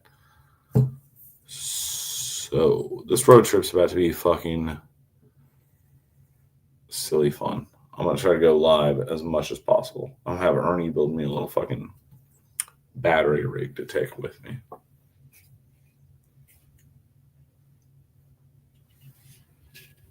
It's gonna be fucked up. It's gonna be so cool going to a show like that now that I'm not working. Feel me? So I'm still working Blade Show Atlanta this coming year. But like working the show sucks, man. I just want to hang out and like fucking check shit out. But so that's the cool thing about when you go to Texas is I don't have to work it. So I just get to hang out and party and fucking talk to fucking makers. And it's gonna be fucking rad. Also, I'm there with fellow fucking. I mean, aside from talking to makers about maker shit, I'm going there with definitely people who are nerdier about knives than I fucking am.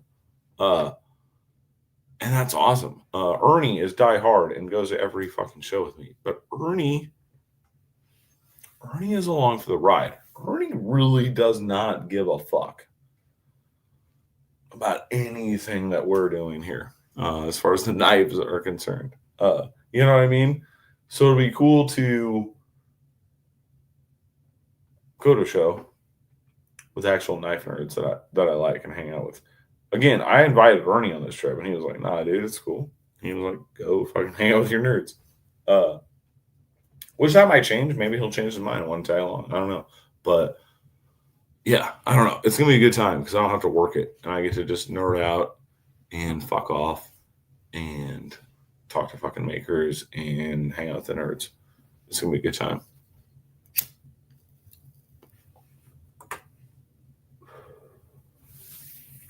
Shit, down to 3. What is today? Today's a Tuesday. Not a late night for nobody, eh? I wonder who's actually. Who are you 3? I'm gonna guess Fred, One Moon, and shit. There ain't nobody else. Somebody probably just didn't log out.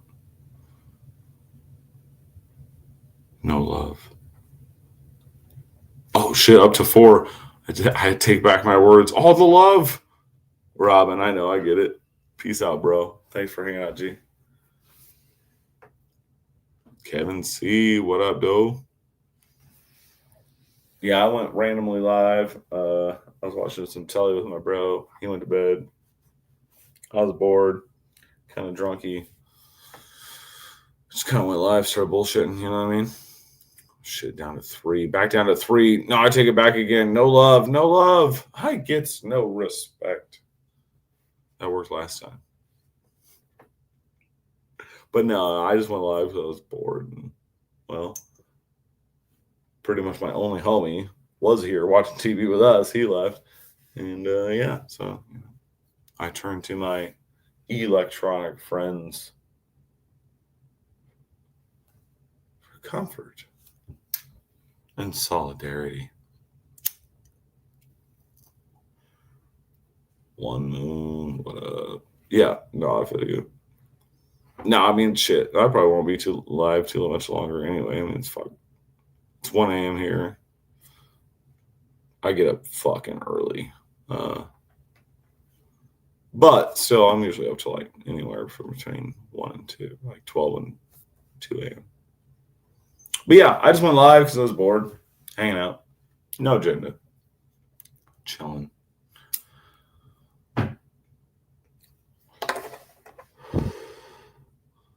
You know what I mean. Subscriptions. Oh, those nerds are still alive too. Yeah, you know, like, yeah, I was bored. So I figured I'd go live. Thanks for tuning in. I know there's other more entertaining things to watch, but should have stuck with my original title. What did I title this one? Bigger Than Guns, Bigger Than Cigarettes. It was a bad call. Should have gone with my original. It was more snarky. But I cannot compete. Probably too woke.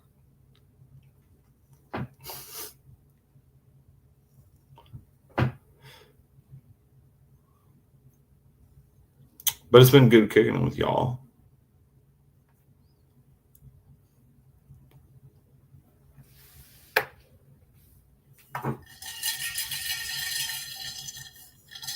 Pretty good tone.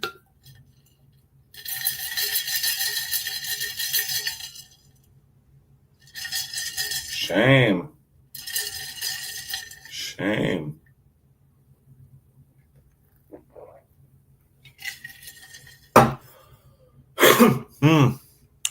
It's pretty good water.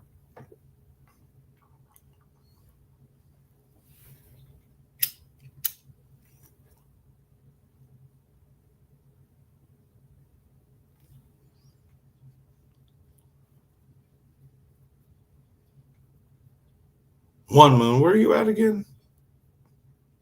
Aren't you up in like the Northeast?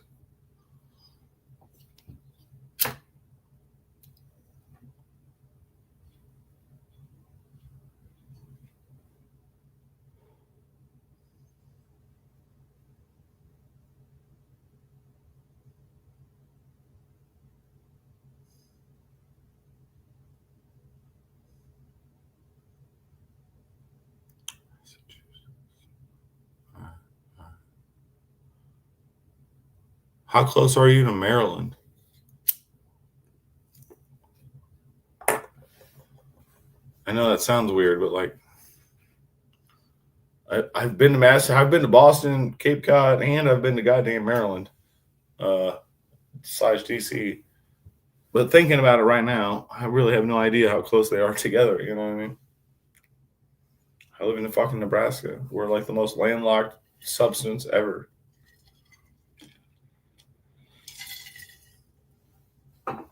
Should I get another beer? Yeah, I'll probably get another beer. Oh, back up to 5. Fucking bowling.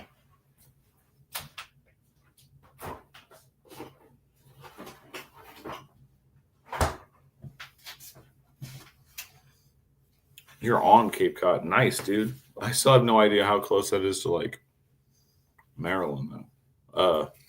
But Cape Cod was dope, dude. It was like my style weather. It was like kind of cold and rainy the whole time we were there. I don't remember when we went. It was either like February or October, which are basically the same thing as far as seasons go. It was cool, man. So we stayed outside of. I don't know. So my mom had this fucking timeshare thing or whatever, you know. So it was always outside of wherever we were hanging out. So it was like outside of Boston, Cape Cod, but like I think more Cape Cod than Boston. But it might have been a totally different small city. I have no fucking memory of this as far as where exactly we stayed. But yeah, we toured that chip factory up in Cape Cod, checked out some beaches and shit. We were in Boston a little bit, got some food there. Boston was cool as fuck. People were awesome. Got some killer fucking weed. Yeah, I really liked it up there. I thought it was dope.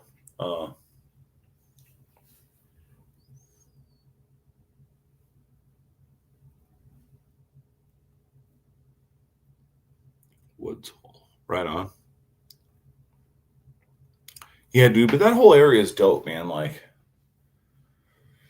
I really like it as far as the way the like land and everything looks. And I don't give a shit about the ocean, but yeah, it was cool up there. The people were fucking killer. I fucking wanted to marry and have children with this lady that worked at this restaurant we were at. While we were up there, goddamn, I said, goddamn. Hey, I said, you.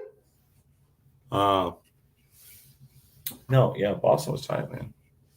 The only reason I asked about Maryland is because the homeboy Frankie lives in Maryland, and I've been there. If I'd have known Frankie when I was in Maryland, I mean, that probably would have been bad. We'd probably be in jail, but it would have been a good time. But I know a bunch of that Northeast shit is like way closer to each other than like Midwest shit is. You know what I mean? Like fucking Jesse was telling me, you basically go from like DC to like Philadelphia in like a fucking hour and a half train ride or whatever. And I was like, oh, that's wild. Because fucking I don't know shit about that. However, I was in DC. I went to a fucking hockey game there, and I was fucking bugged out because Jesse was like, weed's fucking decriminalized or legal or whatever the fuck it was there. I don't fucking remember. But we went outside during the game because me and her wanted to smoke. We were pretty much there for hubby. But like we go out front, literally like out the front doors of the fucking stadium or whatever, and there's just like fucking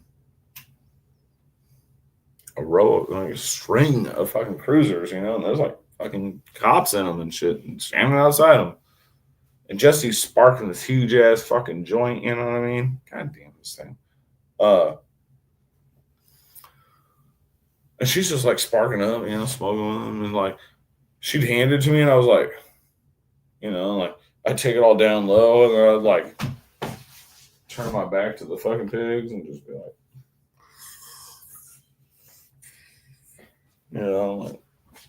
hand it back to Jesse, all paranoid, and she was just making fun of me the whole time. But dude, I get beat up here for that shit. You know what I mean? Like, I'm doing that. I'm scared of cops. It's like the only thing I'm scared of. Cops.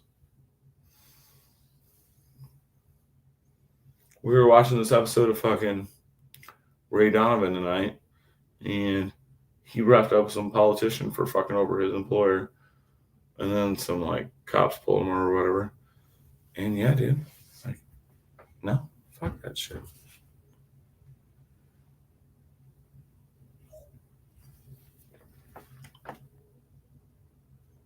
Old school hippies and ocean scientists. Nice.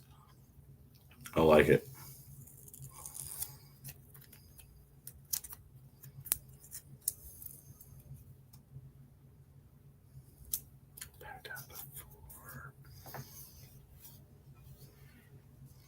All right, yeah, 106. Probably time for sleepies.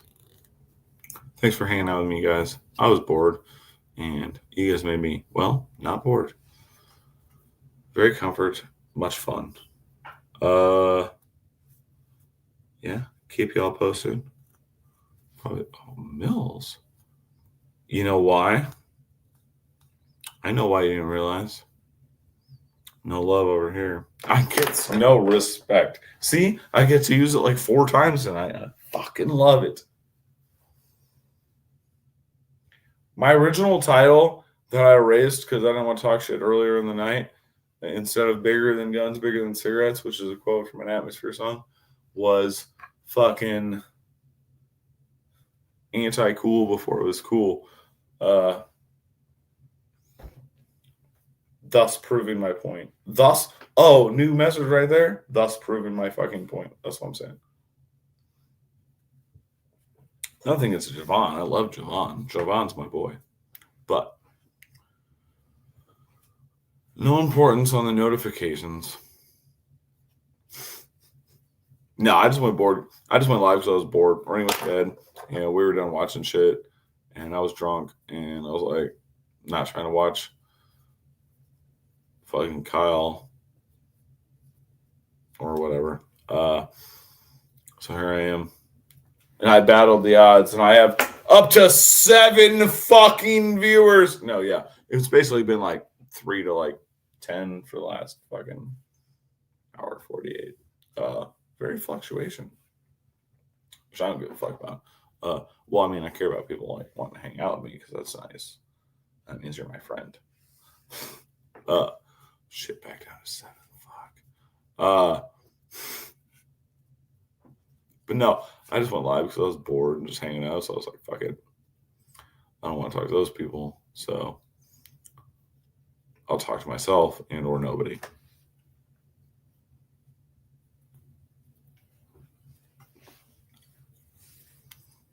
What was a good time? Where? What are you saying, Paul? You picking sides right now, bitch? You already bought the knife. I can talk all the shit I want now.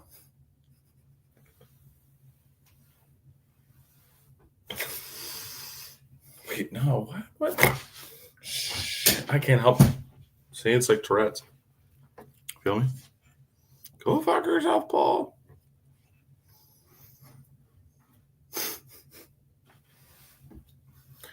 There's this bit I'll have to send it to you. That's fucking funny. Go fuck yourself, Ernie. It's pretty good.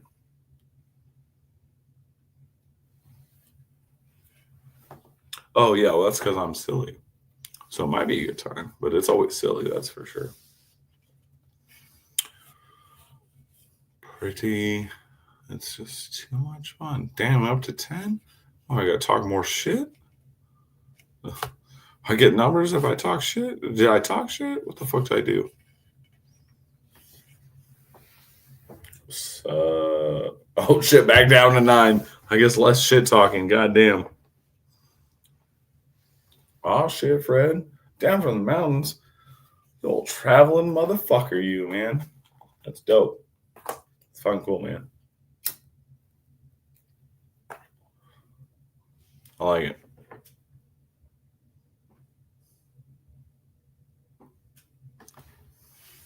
Yeah, Paul, I know. I'm just giving you shit, man.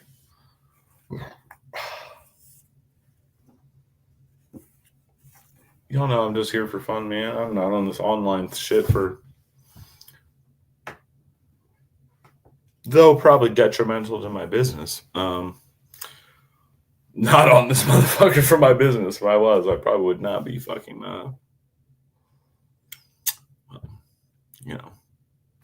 me live.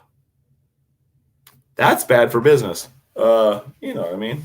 This is not a knife channel. Crispy, my brother, I'm gonna put this out right now.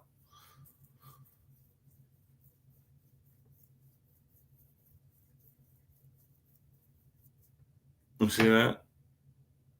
What's that? You know what we're doing though? Oh shit, I gotta clean that out though. That's a little work. That's all right. I'm down to do a little work. It's 1:11 a.m. It's time for work. It's time for work right now. It's always time for work. What the fuck are y'all doing? Put in some work. Clean that bowl. Kevin C, my man.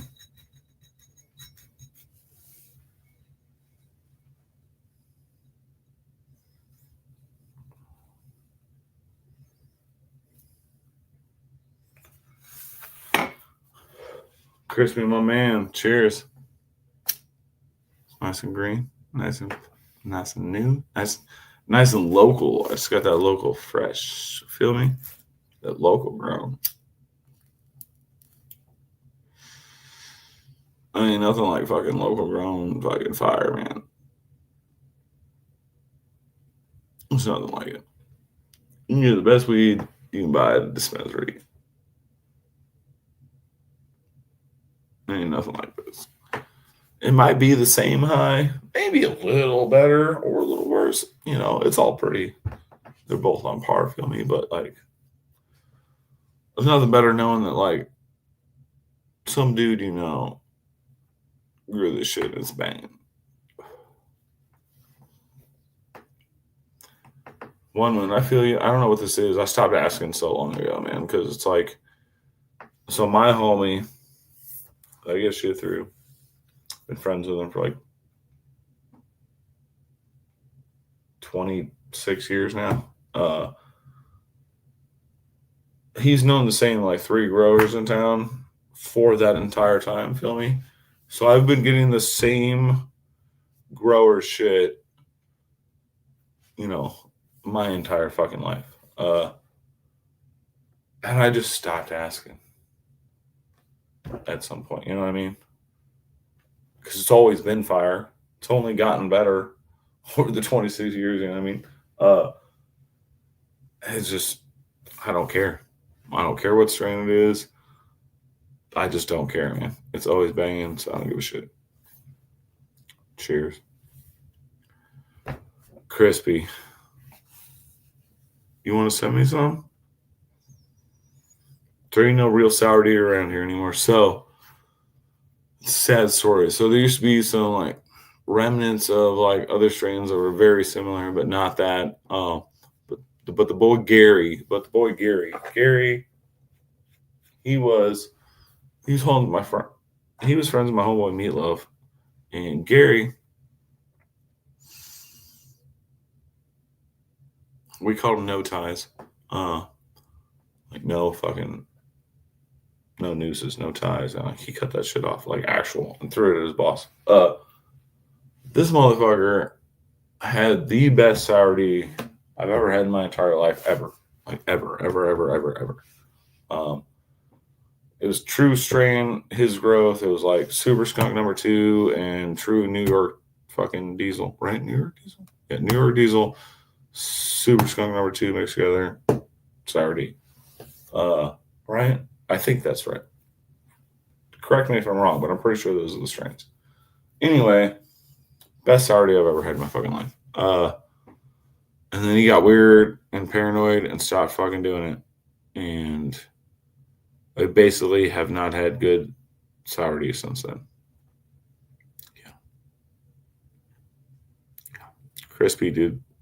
Mail me some. We still got the farm bill here. So, like, I mean, I might get through. It's not tested or whatever, but I mean, dude, back when I was hanging out with my other homie that's slaying, we knew this cat in Cali, and he fucking would send us fucking ounces of fucking, dude, I think we got like a fucking pound and a half at one point, but ounces of at a time of shatter or wax or whatever you want to call it at the time, right? But they were in 1 gram sheets on like, parchment paper. So there's just like a stack of fucking like flattened out wax, right? And you just get like a brown box, and you'd open the box, and they were just like right there. Like there's no packaging or like, no, dude, like you literally cut the tape and it's just like pallets of fucking weed paste. Feel me? Fucking hilarious. So if you want to mail me some fucking sourdough, bro, I'll pay you, man. Like, shoot me your fucking PayPal.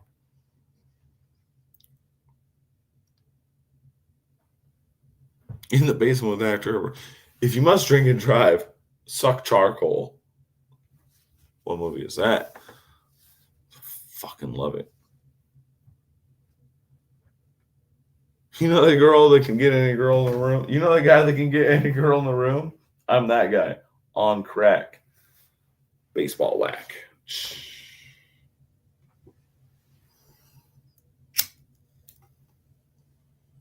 Stardog was a great strain for fucking sure, man.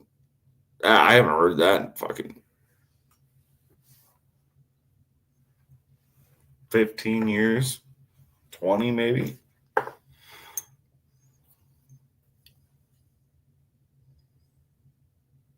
Kevin C, that's the trick, dude. I have never been the dude that drives with liquor in the car, but drunk driving, arguably better than sex if you're going fast enough and are drunk enough. You don't bust or finish or anything, but goddamn, I like to say that because it sounds significant. But driving fast when you're blasted. You ever been in a spaceship? So good. I don't do that shit no more. But I'm saying it's fucking good.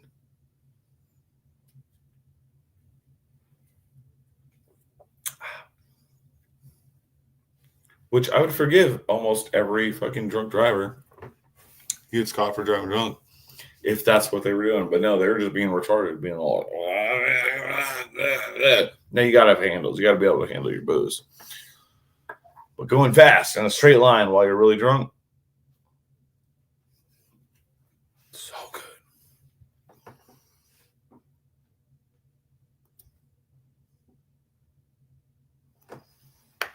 Yeah, Paul. All right, so like when I was younger, like all right, so nowadays things have gotten so convoluted. Everything's like super sour Skittles, fucking my cat named Fuzzy number 5. You know what I mean? It doesn't even. It's all the fucking same now. It's fucking disgusting. But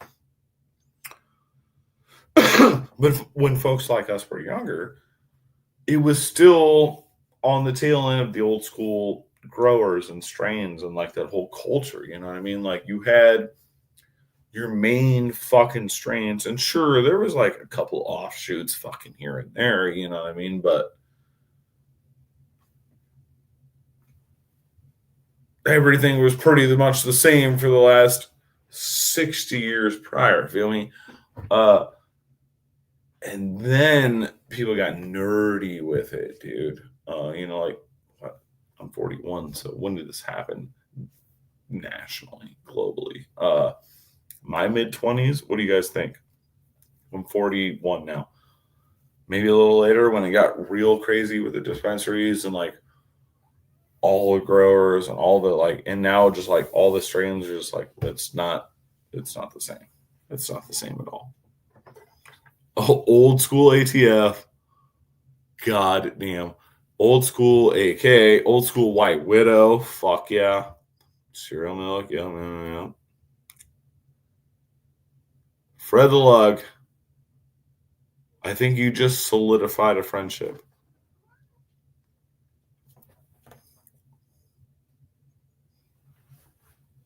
I mean, there's really not a whole lot of people I know that can say that shit. That's what I'm talking about.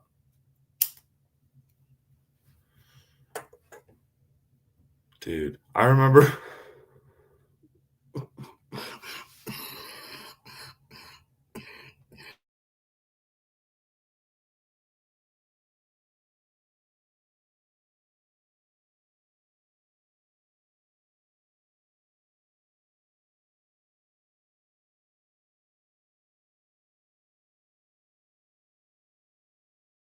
That's one of the like real dry coughs where like you feel like you can't ever catch your breath again because you can only like do short pulls where you're like, holy shit, goddamn. Anyway, dude, one of the last times I had true strain OG gnarly ass White Widow. I went to pick it up from this part of this like notoriously fucking hood ghetto as fuck for being out west which is out of the hood. Feel me? I remember they're going there, and it was just like this. At the time, I was like my early 20s, maybe late teens, and it was like this middle aged. So she's probably like 35, if you want to call it that. White lady and some hood folk, and she had this jar of some just picturesque, looked like you saw it at a High Times. I mean, like just white hairs, it just looked gorgeous. It was like the prettiest weed I've ever seen in my life at the time. I remember I bought like 2 ounces from her, you know what I mean? That's what we were there for. But I remember like some drama breaking out, and it wasn't with us, and it wasn't like a robbery, but these motherfuckers.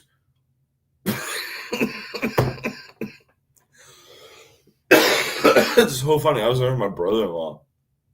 Fucking these motherfuckers come in, they start arguing with old girl, and she was like, "Hold on," hands me my jar, goes over there, starts arguing with this dude. Those dudes put a gun to her fucking head, and like their homeboys got fucking guns drawn or whatever.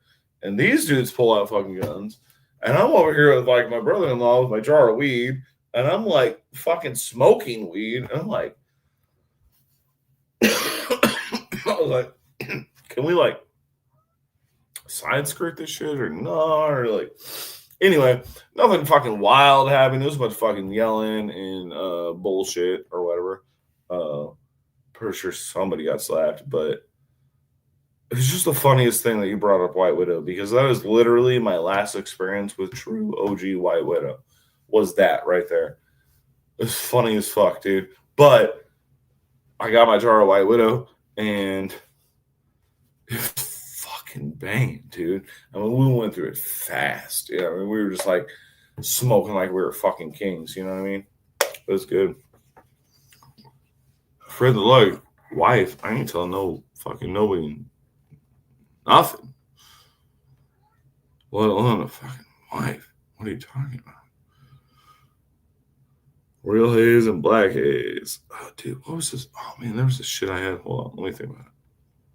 Strains, I couldn't tell you nowadays, man. It's all crazy. I mean, there's still some classic strains around, but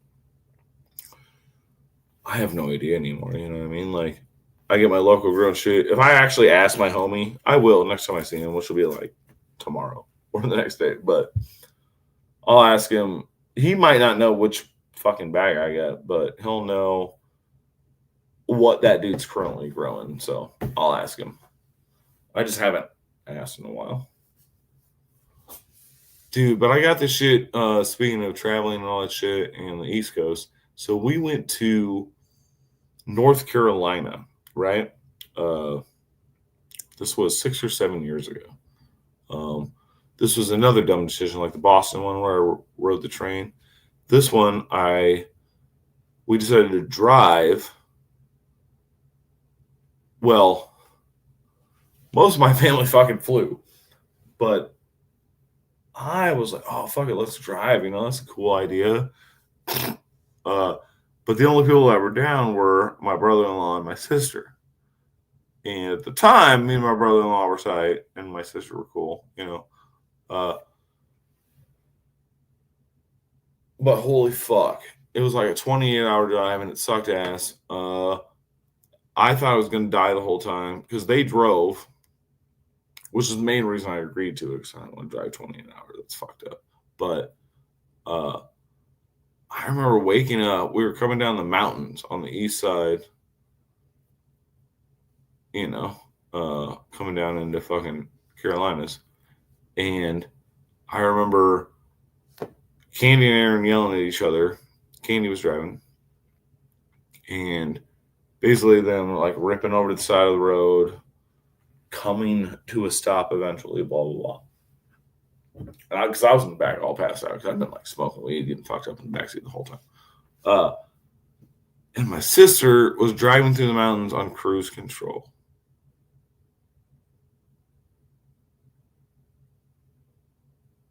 What?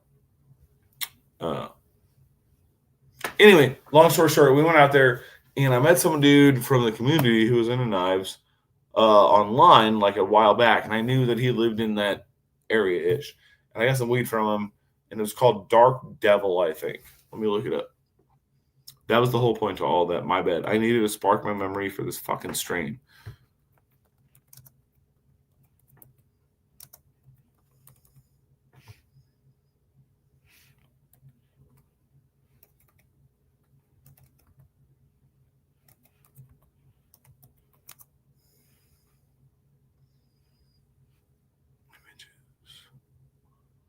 Oh, it is that. Dude, look it up. Dark Devil.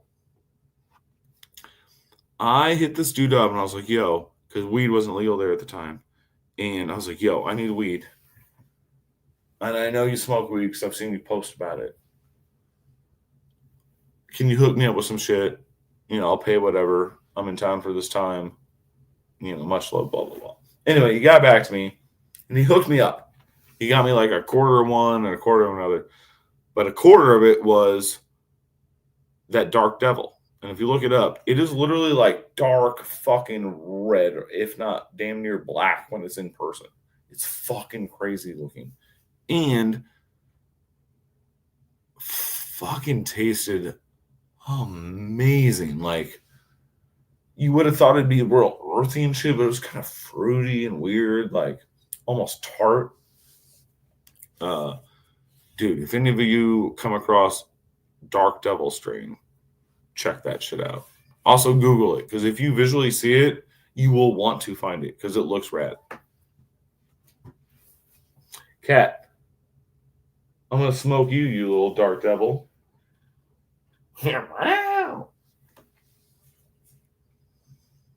I'm gonna write these down. My memory sticks. Dark Devil. It's good. Super good. And he grew it himself, which was double awesome. And it was very, very well curated. Like, cured it very well. Could tell the grow was fucking like done very well. Smoked fucking great. Usually taste fucking flavor was great. But yeah, it was just super cool that I got to smoke some local shit out there. That's what I'm saying. Like, I met so many people that were like, "Oh, I went to fucking wherever with my family and I couldn't get high or whatever." I'm like, dude, I've been getting high in every fucking state in this goddamn country I've been to my entire life as a fucking child with no resources. If you want to find weed, motherfuckers got weed. You know what I mean? You just gotta know A, the right people to talk to, and B, how the fuck to talk to them. Are you fucking kidding me? I ain't going nowhere without smoking weed.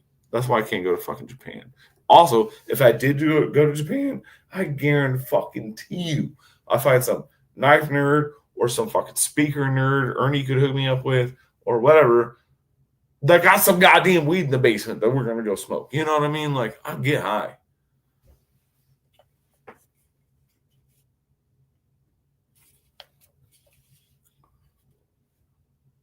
Fred, do you get hair follicle tests? I know you're about to tell me yes due to the nature of your work, but if you don't, you can still do acid or shrooms. If you get hair follicle tests, though, yeah, you're totally fucked. Yeah. Yeah. Hey, dude, you can still do shrooms. You ever done shrooms? There ain't no test for shrooms, man, other than hair follicle, I'm pretty sure. I don't know. You might have to look it up and back me up, but I'm pretty sure it's like acid, man. You got to do hair follicle.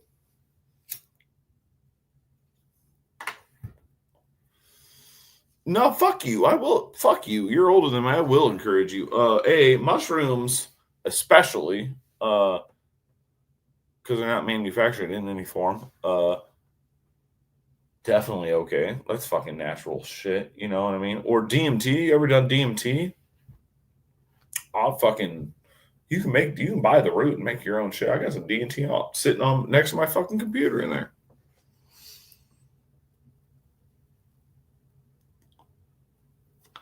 Well, I don't know about trusting buying shrooms online. I'm talking about like, local or growing that shit yourself. But One Moon knows what I'm talking about.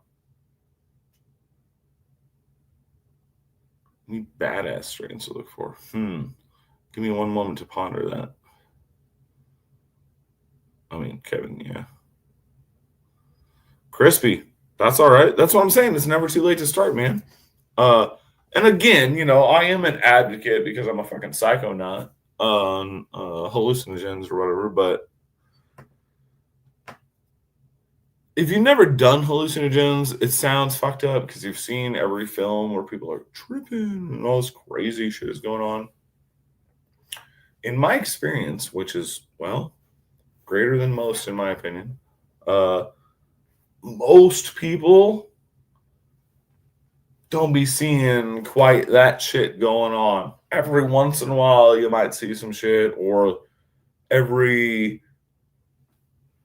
you might have taken a heroic dose or actually gotten some actual quality, high quality shit where you did see some wild visual shit that time. I don't know. I have mad opinions on hallucinogens. I could write a fucking thesis about it. But hallucinogens are crazy because they can't hurt you.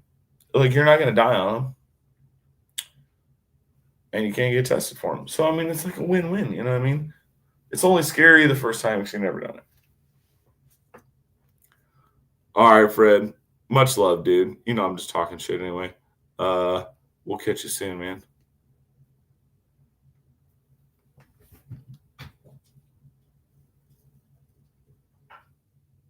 Yeah, any diesel, dude. You know what?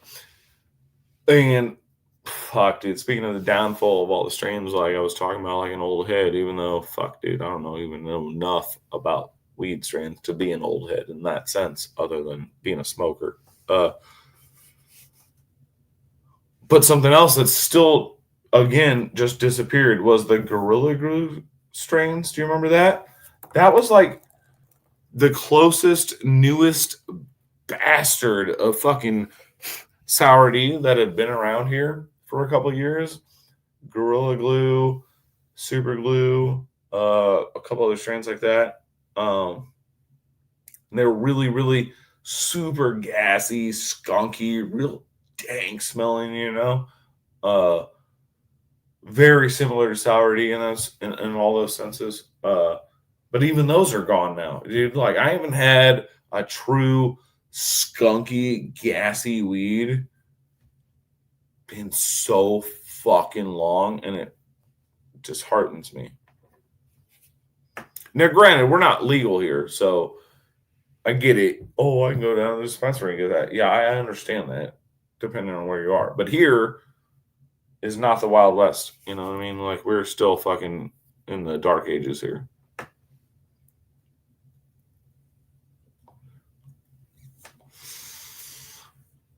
See, Crispy, that's the other thing. Like, I've eaten a lot of different kinds of the nice funky shrooms, but I don't know enough about them. I know I've had the Penis Envy and a couple of their like not name brand, but like classic named ones. But dude, we used to do so much shit when I was in the height of my said partying use.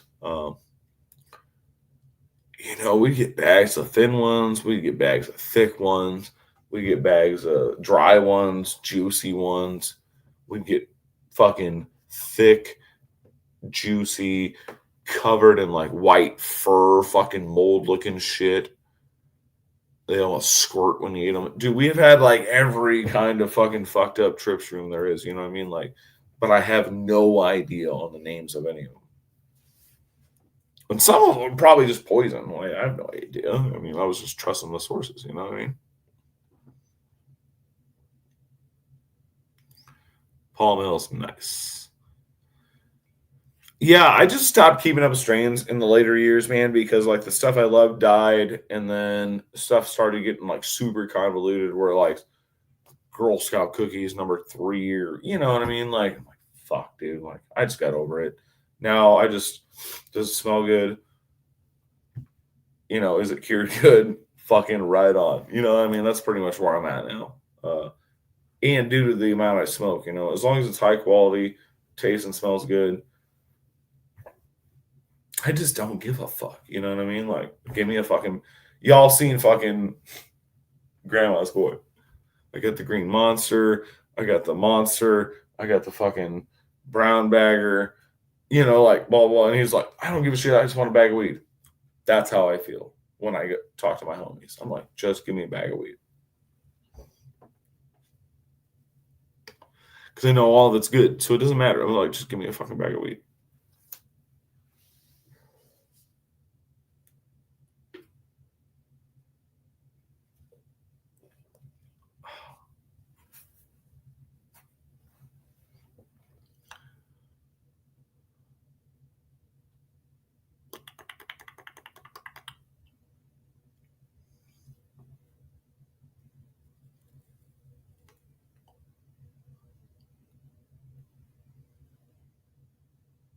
You see gestures and they fuck with you, dude.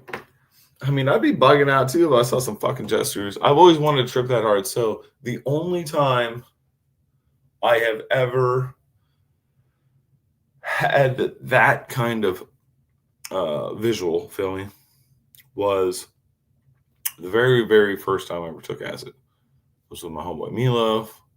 He was with his homies. They were doing some fucking old school fucking, like they had like a pad of tabs. You know what I mean? Um, and he just like tore off a chunk and handed it to me. I was like, all right. I took it. I started feeling funky, and I remember it being like it was like a holiday. It was like Christmas or New Year's or some shit. You know what I mean? I remember being over there and knowing that I was gonna party over there and like go hang out with my family. And he just like ripped off this corner of the sheet, right? So I have no idea how much I took. Took that shit.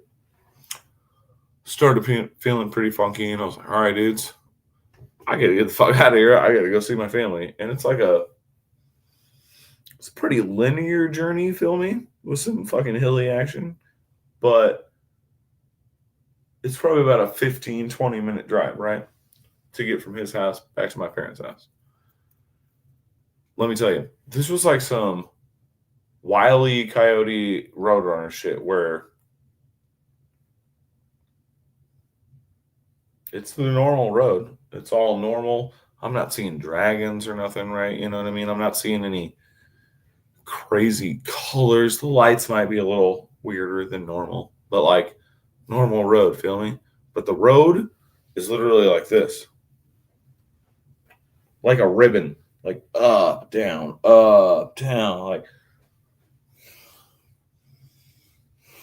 like the whole way home. And I was like bugging the fuck out, dude. And it was awesome.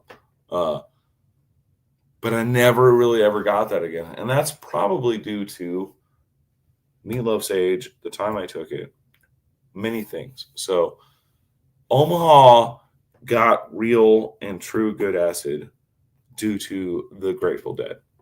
It's due to the touring, them coming through here, I-80, all that shit. And then either people here having Sunshine, or other strains.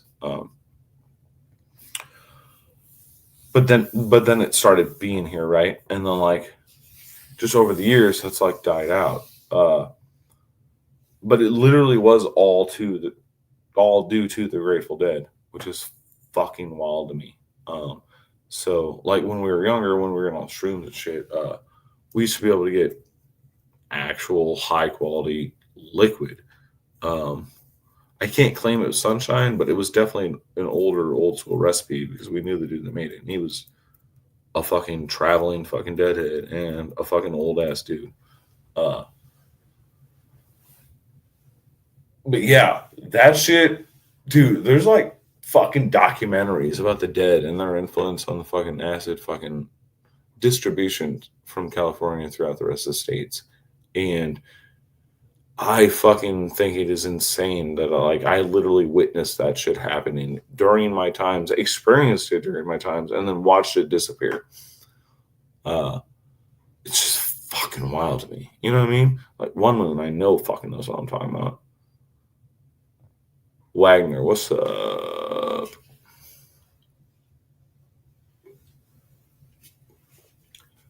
Yeah, crispy, 2 grams, 4 grams, hard shrooms. Yeah, all right. So if you would just want to feel a little funky, you just grab a couple, a little stem or cap, maybe a couple of each, gnaw on them, sure. But if I'm gonna eat shrooms, bro, it's like a quarter at least, homie. Yeah, 7 grams or more, man. Like, otherwise, there's no point to me. Again, Psychonaut, like any drug I've ever done, I did max dose my first time, and then like basically matched it, if not upped it ever. You know what I mean? Like, as far as hallucinogens and crazy drugs go, not like the narcotic opiate stuff was different. Again, still overdid it when I was doing that shit, but not in the same sense. Well, hallucinogens, anything like that, dude, like, the sky's the limit, homie. When we were getting that good liquid, we used to put the good liquid on the juicy, fucking moldy shrooms and eat, we would eat acid shrooms. Because that was a good time.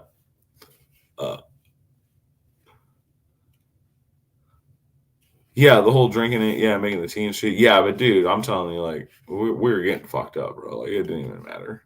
It didn't matter. We were at the point where we were already fucked up, and then I would be like cutting them up and baking them into, or cooking them into fucking grilled cheese sandwiches and shit. You know what I mean? Like, or like steak cheese sandwiches. I fucking made fucking trippy fucking Philly cheesesteaks one night. You know what I mean? Like, you can make it fun, or you can just fucking eat them and party. Like, yeah, it's like one way or the other. It depends on if you want to taste them. And tasting them sucks. Excuse me.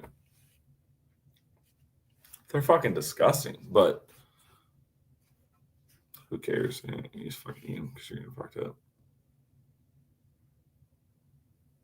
One Moon, that does not surprise me at all. And that's kind of awesome.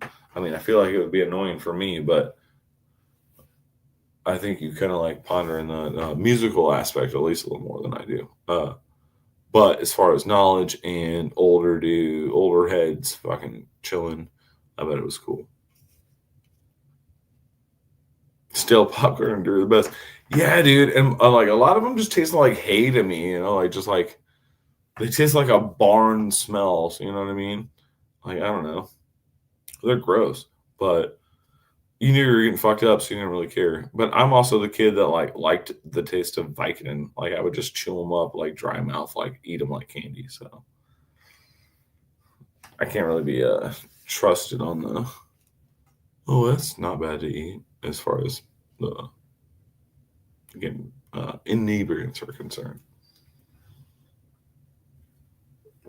It's funny, dude. I just brought that up, but have any of you watched the series Dopesick on Netflix? It's about the fucking OxyContin fucking shit craze, fucking epidemic, whatever you want to call it. I lived through that, witnessed it, experienced it, lived it, fucking watched it happen. It's fucking wild. And I'm sure fucking a bunch of people in this chat have it as well. I'm not special, but I'm saying, like, watching that show and thinking about, and because me and Ernie, we watch that shit together and we be pausing shit and discussing just stories I've told my fucking brother. He would pause it and he'd be like, "You didn't know you were like doing some revolutionary shit, did you, back then?" Like, what the fuck are you talking about? Like, we're like, learning how to break fucking the time sealants and like the different ways to like bake them off or soak them off or like whatever, or grind them off, or dude, that show is so fucking depressing. And we're not even done with it. And it is going to end depressing because I know there's no happy ending to the show because no one won that. Like, you can't fuck with the drug. You can't fuck with pharmaceuticals, right? You can't fuck. OxyContin is still being made. You know what I mean? It's harder to get now on the streets. Like, it's not all free for all like it used to be, where we could trade an ounce of weed for like a 200 fucking pill subscription because old people are dumb. But it's still there. So like no one wins in the end of the show. So I know it's just going to stay depressing as fuck. But it's really good. My ex was fucking, she had to take 160 milligrams of OxyContin just to not get a headache. And then she would take more just to get high after that. You know what I mean? Like, I literally lived through that shit. It's fucked up. Well, I don't know if they had to pay the piper or not, but if they did, they could afford it. You know what I mean? Like, billions. They made billions, dude.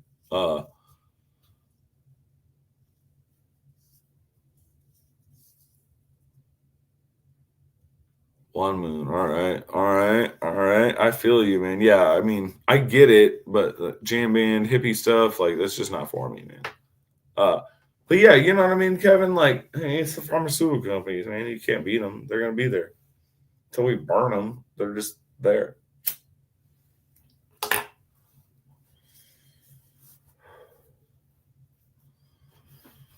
But no, it's like it's super good. Michael Keaton's in it. There's some other heads in it. It's a super good fucking show, dude. It's done really well. And I'm talking about being super, and it is super depressing. I mean, in all aspects, but overall, it is a great watch. It's not like a super downer. I mean, there's definitely fucking oh damn fucking spots in it, but it's a pretty good watch, man. Again, we're only about halfway through it, but it's pretty good. And because I lived through hanging out with folks and shit in that lifestyle, damn. If you don't know, when you watch this, you will know. That's all I'm saying. I remember fucking, when I was with my ex, I remember meeting her homeboy, and we met up to score some shit. I'm sure. I don't fucking remember. I have no idea why we were there. I remember he was sitting in his car, and I was standing up talking to him, and I was like smoking a cigarette in a bowl or whatever the fuck I was doing. And he was talking to me, and he was like, "Oh, yeah, well," he grabbed a seatbelt and just tie it up, and I'm like, all right, I knew what was coming, but like I'd never seen anybody do that in person, and never broke conversation. You know what I mean?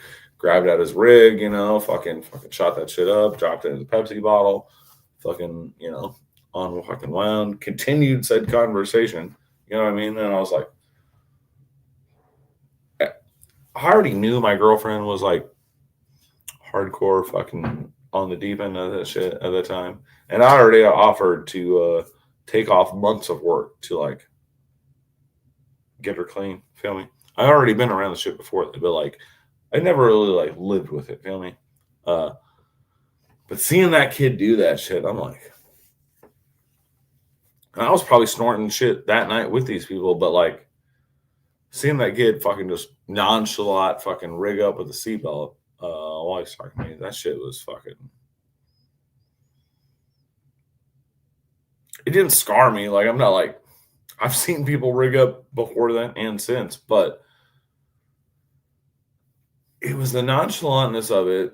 It was the age of it, because I think that kid at the time was like fucking probably like 6 years younger than me. Feel me? And like that just fucking weirded me. I mean, he was an adult, but still like 6 years younger than me. It's just a fucking weird thing, man. I've seen people shoot up, but I ain't never seen nobody like shoot up. I've seen people shoot up heroin or fucking crank. You know what I mean? Like coke or whatever. But I ain't never seen somebody shoot up Oxycontin in a parking lot nonchalantly while talking to me. And I was like, damn. I was like, damn, all these fucking kids that are hanging out right now with me, they're all fucked. They're all fucked. And my ex, she pretty much was fucked, dude. After we split, she got into some even more heinous shit. Basically died like 4 times. She got Narcan like 4 fucking times. She's basically dead. Went to jail for a few years. Now she's got like a couple fucking kids and is married or whatever. But I mean, she fucking lucky, dude. That bitch should be dead. That shit is wild though, right? Like what the fuck?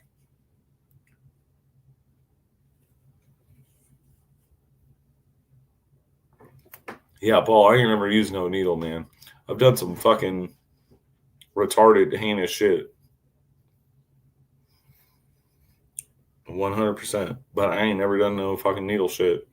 Hell fucking no. Fuck no. Shit no. It's happening with that. I don't even care if I get. If my dad was like, "You're diabetic and you got to shoot yourself up." Fuck you. I'm about to die because I ain't doing that shit. Hell no, dude. I ain't doing that. It sounds horrible. You gotta hurt yourself to get high? Fuck no. I'm not into that. One Moon, it totally did. So, dude, long conversation. We might talk some night. Not tonight. I'm fucking way drunk. But you know what I mean? Me and her, that's probably one of the most real relationships I've ever had. But when she was in jail, I actually did go to visit her. Uh, so I used to pick up my homeboy Hood. That's my name for him. That's all I'll say. I used to pick him up from jail all the fucking time. All right, so like him and like a couple other homies. So like motherfuckers being in jail and shit, that's not a big deal to me. But like visiting a girl that like you were with, right?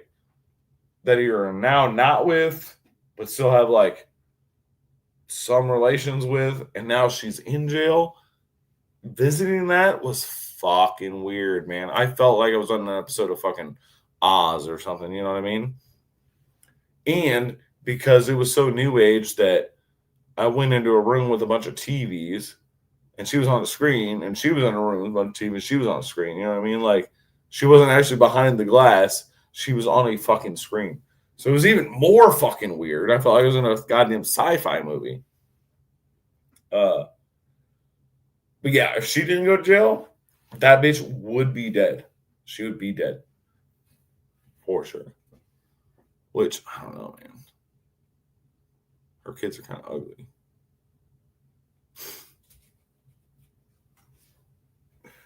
No, I mean, she's a down ass bitch. I mean, like, she went to down and I don't hold nothing against that lady.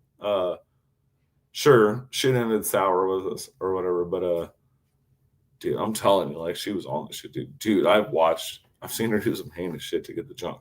But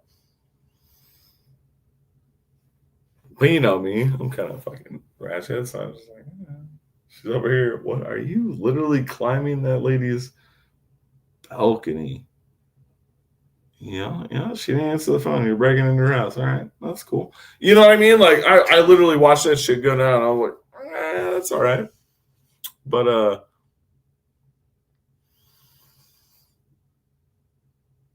yeah, it was dark times, man. Those tattoo shop times, man. What can I say? Uh, but she's all right. I actually talked to her. I don't know, about a month ago. Actually, I think about a month ago. I think I hit her up because I was watching something and I was like, oh shit. And that reminded me of her.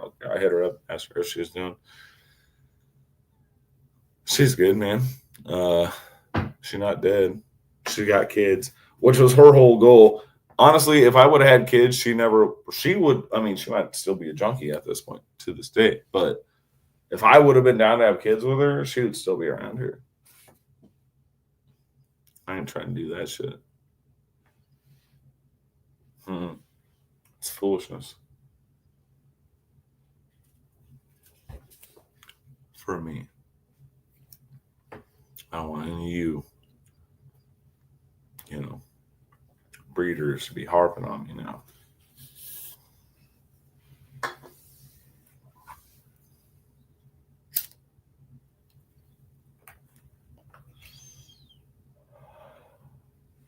What are we doing? Holy fuck, 2 hours, 35 minutes, 57 seconds.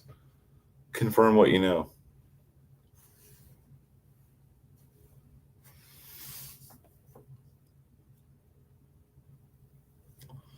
Nope, I fucked it up. God damn, I always fuck it up. What time is it?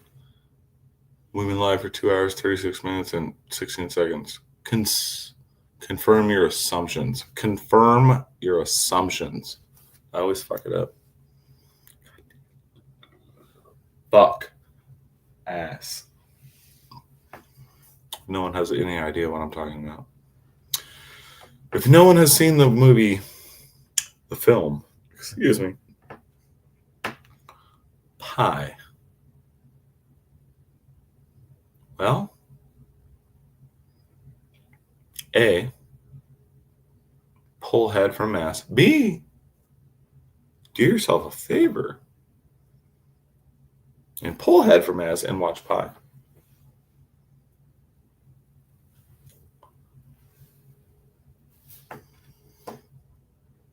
God damn it, One Moon.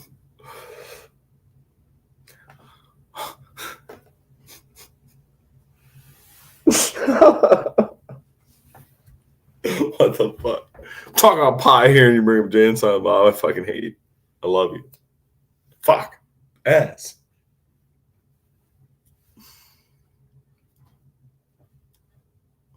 Seriously, though, if you have Paul Mills, it's Darren Aronofsky, right?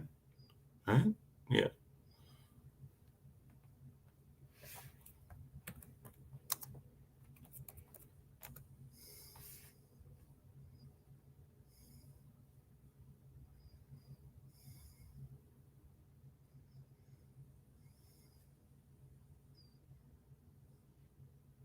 Yeah, Darren Aronofsky. Yeah. Paul Mills.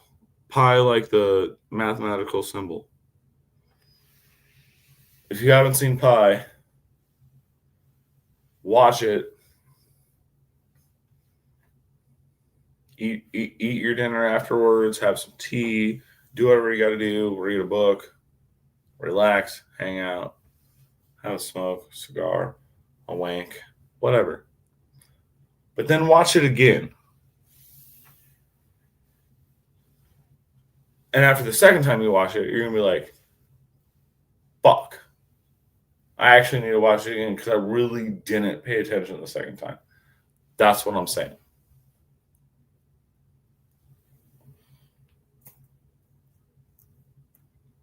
Me and Ernie have been watching this movie literally probably since it came out. Our whole lives, basically.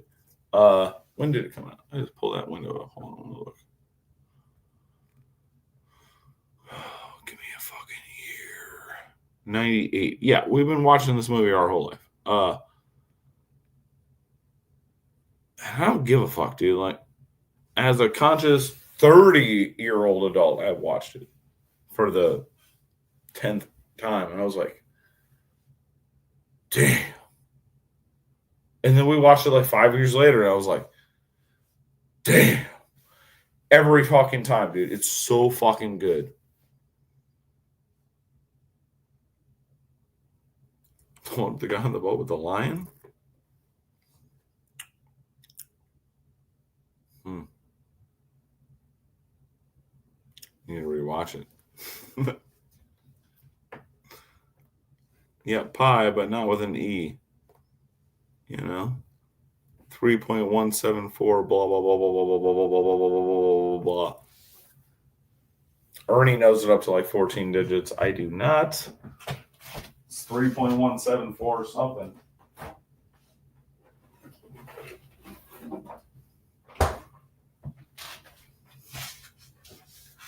But no, dude, Pi is fucking gnarly, dude. Check that shit out. It's all black and white. Makes you feel all fucking... That movie gives you anxiety. Like, straight up. Like, you feel... No, not Life of Pi. No. Just Pi. Darren Aronofsky.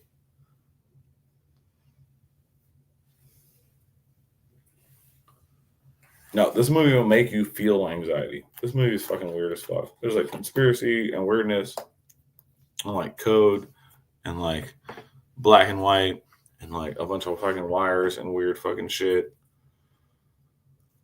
It really reminds me. Do y'all ever see that video that was like banned and like only on VHS? It was like a Nine Inch Nails video. It was like claymation of this dude like getting grinded up and shit.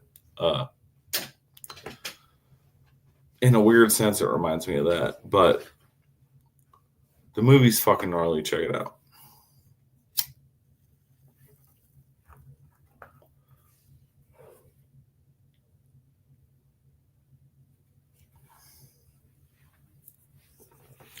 Life of Pi.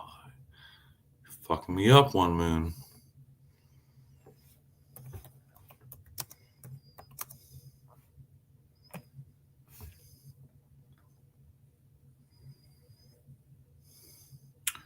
Oh yeah, definitely not fucking that, dude.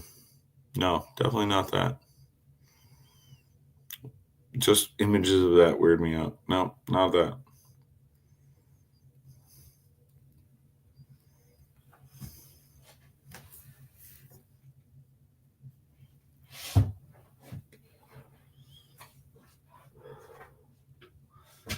Yeah, definitely not life of pi. Just the mathematical symbol. Just pi. Just pi.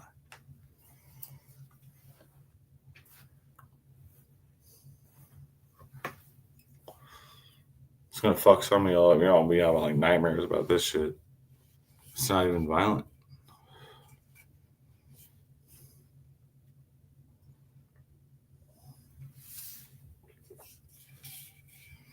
I'm telling you, man, it just gives you that anxiety emotion. It just brings it out of you. I wish Stevie was still here. He knows what I'm talking about.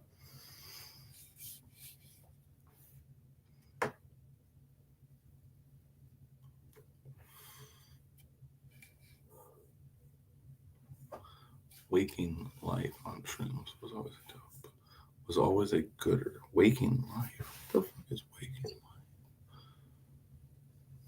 Sounds familiar. I feel like we're living waking life right now. What is going on? The fuck? Like, is that an anime? What's going on here? It looks like it's weird. It almost looks cell shaded. Is it cell shaded? What the fuck is going on here? Who the fuck just said that? Uh, Kevin C. Kevin C. Yeah, what the fuck is about that? Is it like cell shaded? What the fuck is that? I just googled it and it looks wild. I don't know anything about it. One Moon. Don't get me started on Old Boy, dude. Old. I just called you Old Boy. You might be Old Boy now. One Moon. My homeboy Meatloaf. I talked about. He was like my first friend in the tattoo shop. Taught me how to pierce and shit. You know, he'd been there for fucking ever. He owns a super limited copy of fucking Old Boy, and it has a 6 frame clipping of the actual film reel, like in with it, like physically, like you have a piece of the film reel, like in there. I know all about Old Boy, bro. It's good shit. Not the remake though. I can eat a dick.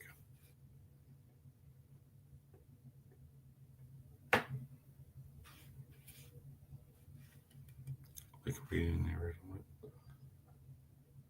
I did read the original. I don't know what you're talking about on these last ones. I can't remember trying over a movie or film. I don't know what you're talking about. But oh, that film, Waking Life. I don't know. It looks wild. It almost looks like a Scanner Darkly. It almost looks like it's cell shaded. It looks fucking wild. I'm gonna have to fucking download it.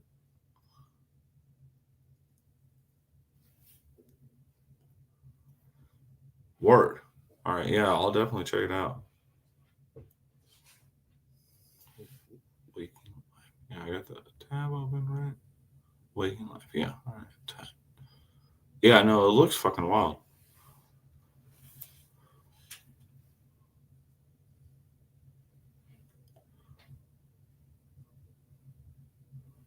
Trip on the shrooms always had me tripping.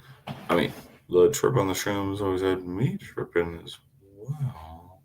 Oh, back to the visuals thing. Because you just talked about shrooms again. Uh, so despite that first time I had the fucking road thing, a bunch of other times, things would have like movement to them or kind of shimmer or the lights would be weird, blah blah. I experienced all that shit, but at one point, I took some Molly gel tabs, and if y'all know what gel tabs are, you already know but they're Molly. I don't know how that works. Anyway, fuck, dude. I hadn't done the shit in a while. My homeboy was looking to score. We went up. My other homeboy who could get us a shit. His dude was there. Tried to give us some super coke. We did not take any of that. We don't know what that is. But we did get the gel tabs, and it was Molly. Took that shit. Went back to my other homie's house. Scored some snow or whatever. And I was in the bathroom. I looked down on the tile floor. It was like consuming my leg, basically. Like my leg was turning into the tile floor, feel me? And I was just staring at it like,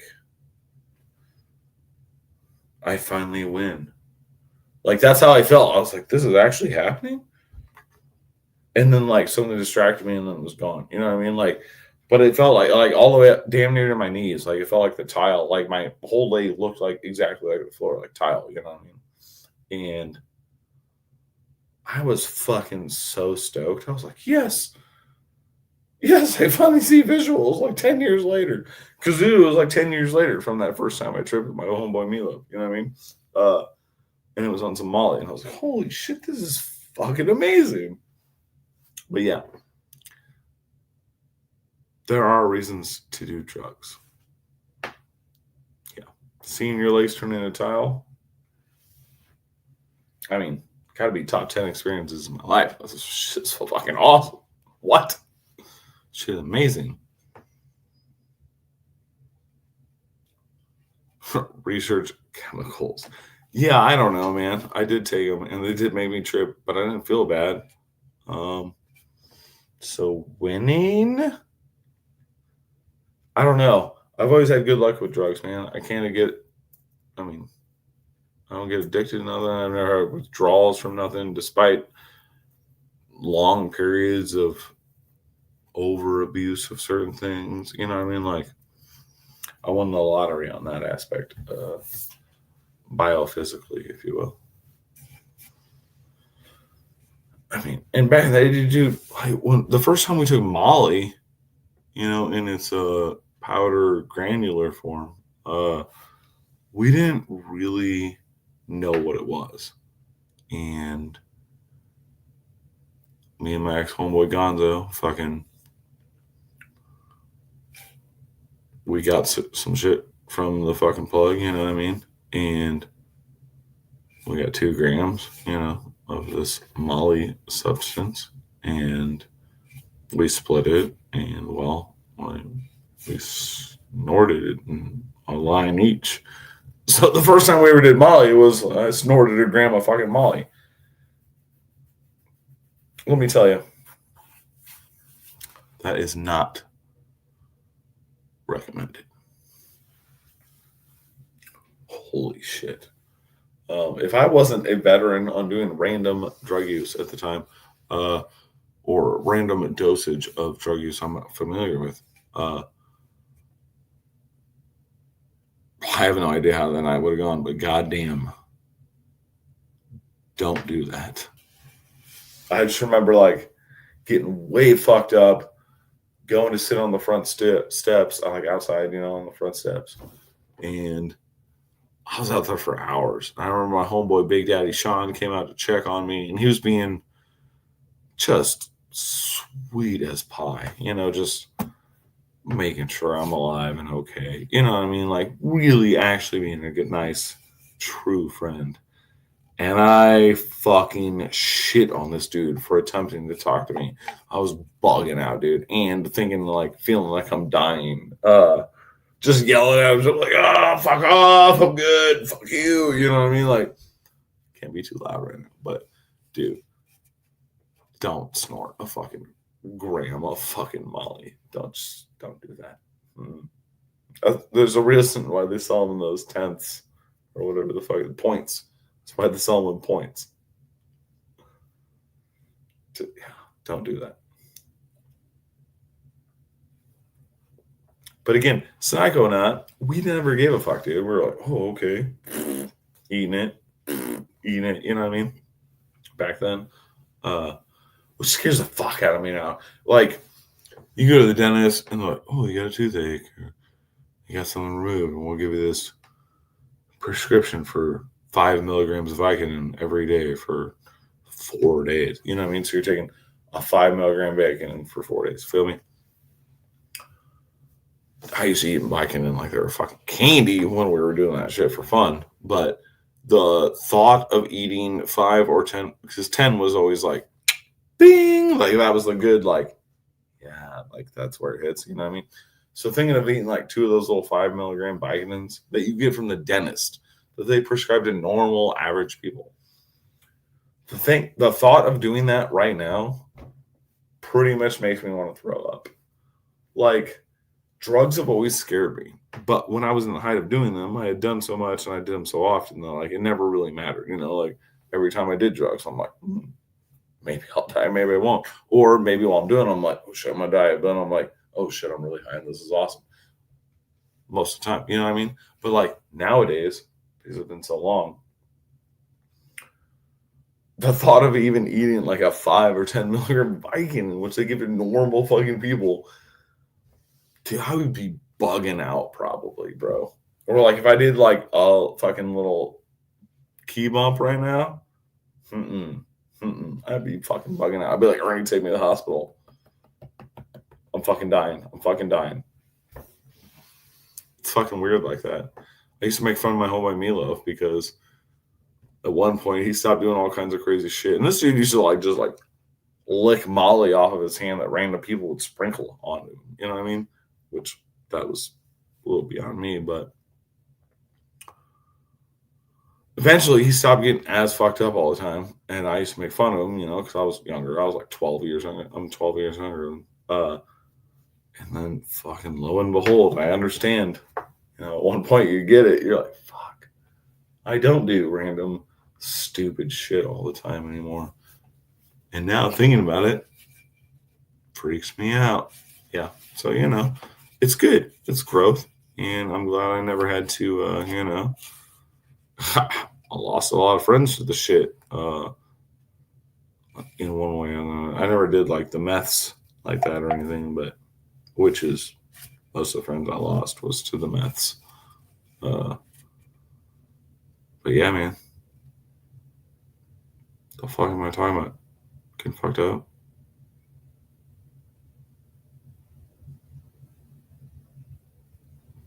Dude, the first time I took X was I saw Odd Future. So it was like Tyler Creator and all the other homies at the time, you know, like way back. You know what I mean? And we drove down to fucking Kansas, which was like, it's like a 3-hour drive, Kansas City. And we all took fucking Molly that night. All of us except for the 2 Utes. So it was like the young bloods. Mule, he was like apprentice in the shop at the time. He was like 18, and his best friend, we called him Double Vision, and we would only give them a half dose because we were assholes and we didn't know if they could handle their shit. But the rest of us all took like heroic doses of X, and that shit was fucking wild. And we also did some other heinous, less than legal shit throughout that night, but goddamn. It was pretty good.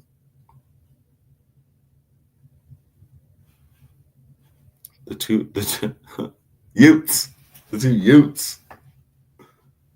I think you're the only one left, dude.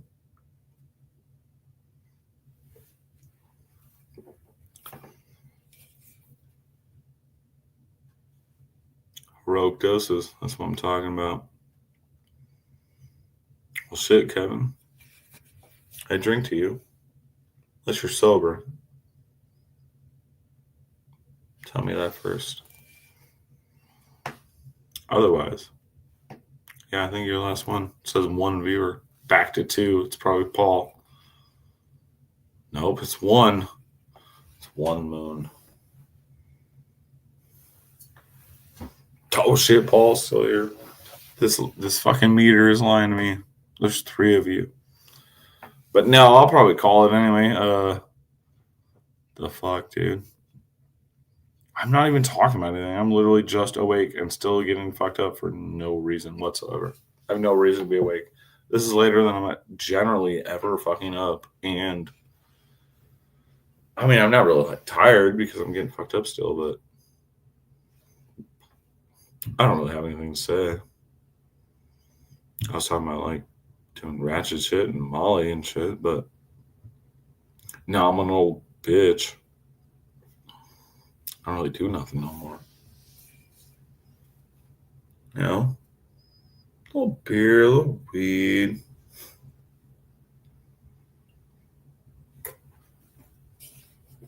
I think it's the gummies. I've been taking gummies a lot lately, and historically, that's said use. Weed keeps me awake more than it puts me down. Feel me? Maybe you do, maybe you don't, but I think eating weed definitely keeps me awake. I don't know why. Mangled brains.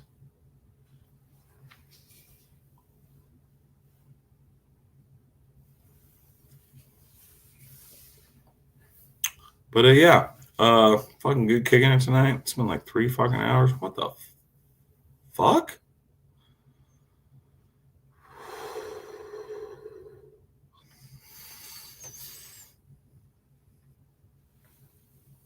Y'all allowed this to happen for 3 hours? You didn't throw no vegetables or nothing? Appreciate it. Appreciate anybody tuned in, since there's other more important people alive. I still alive? I'm checking. Right now. Got refresh. Streamed 1 hour ago. Oh, I outlived them. My soldiers, I appreciate you.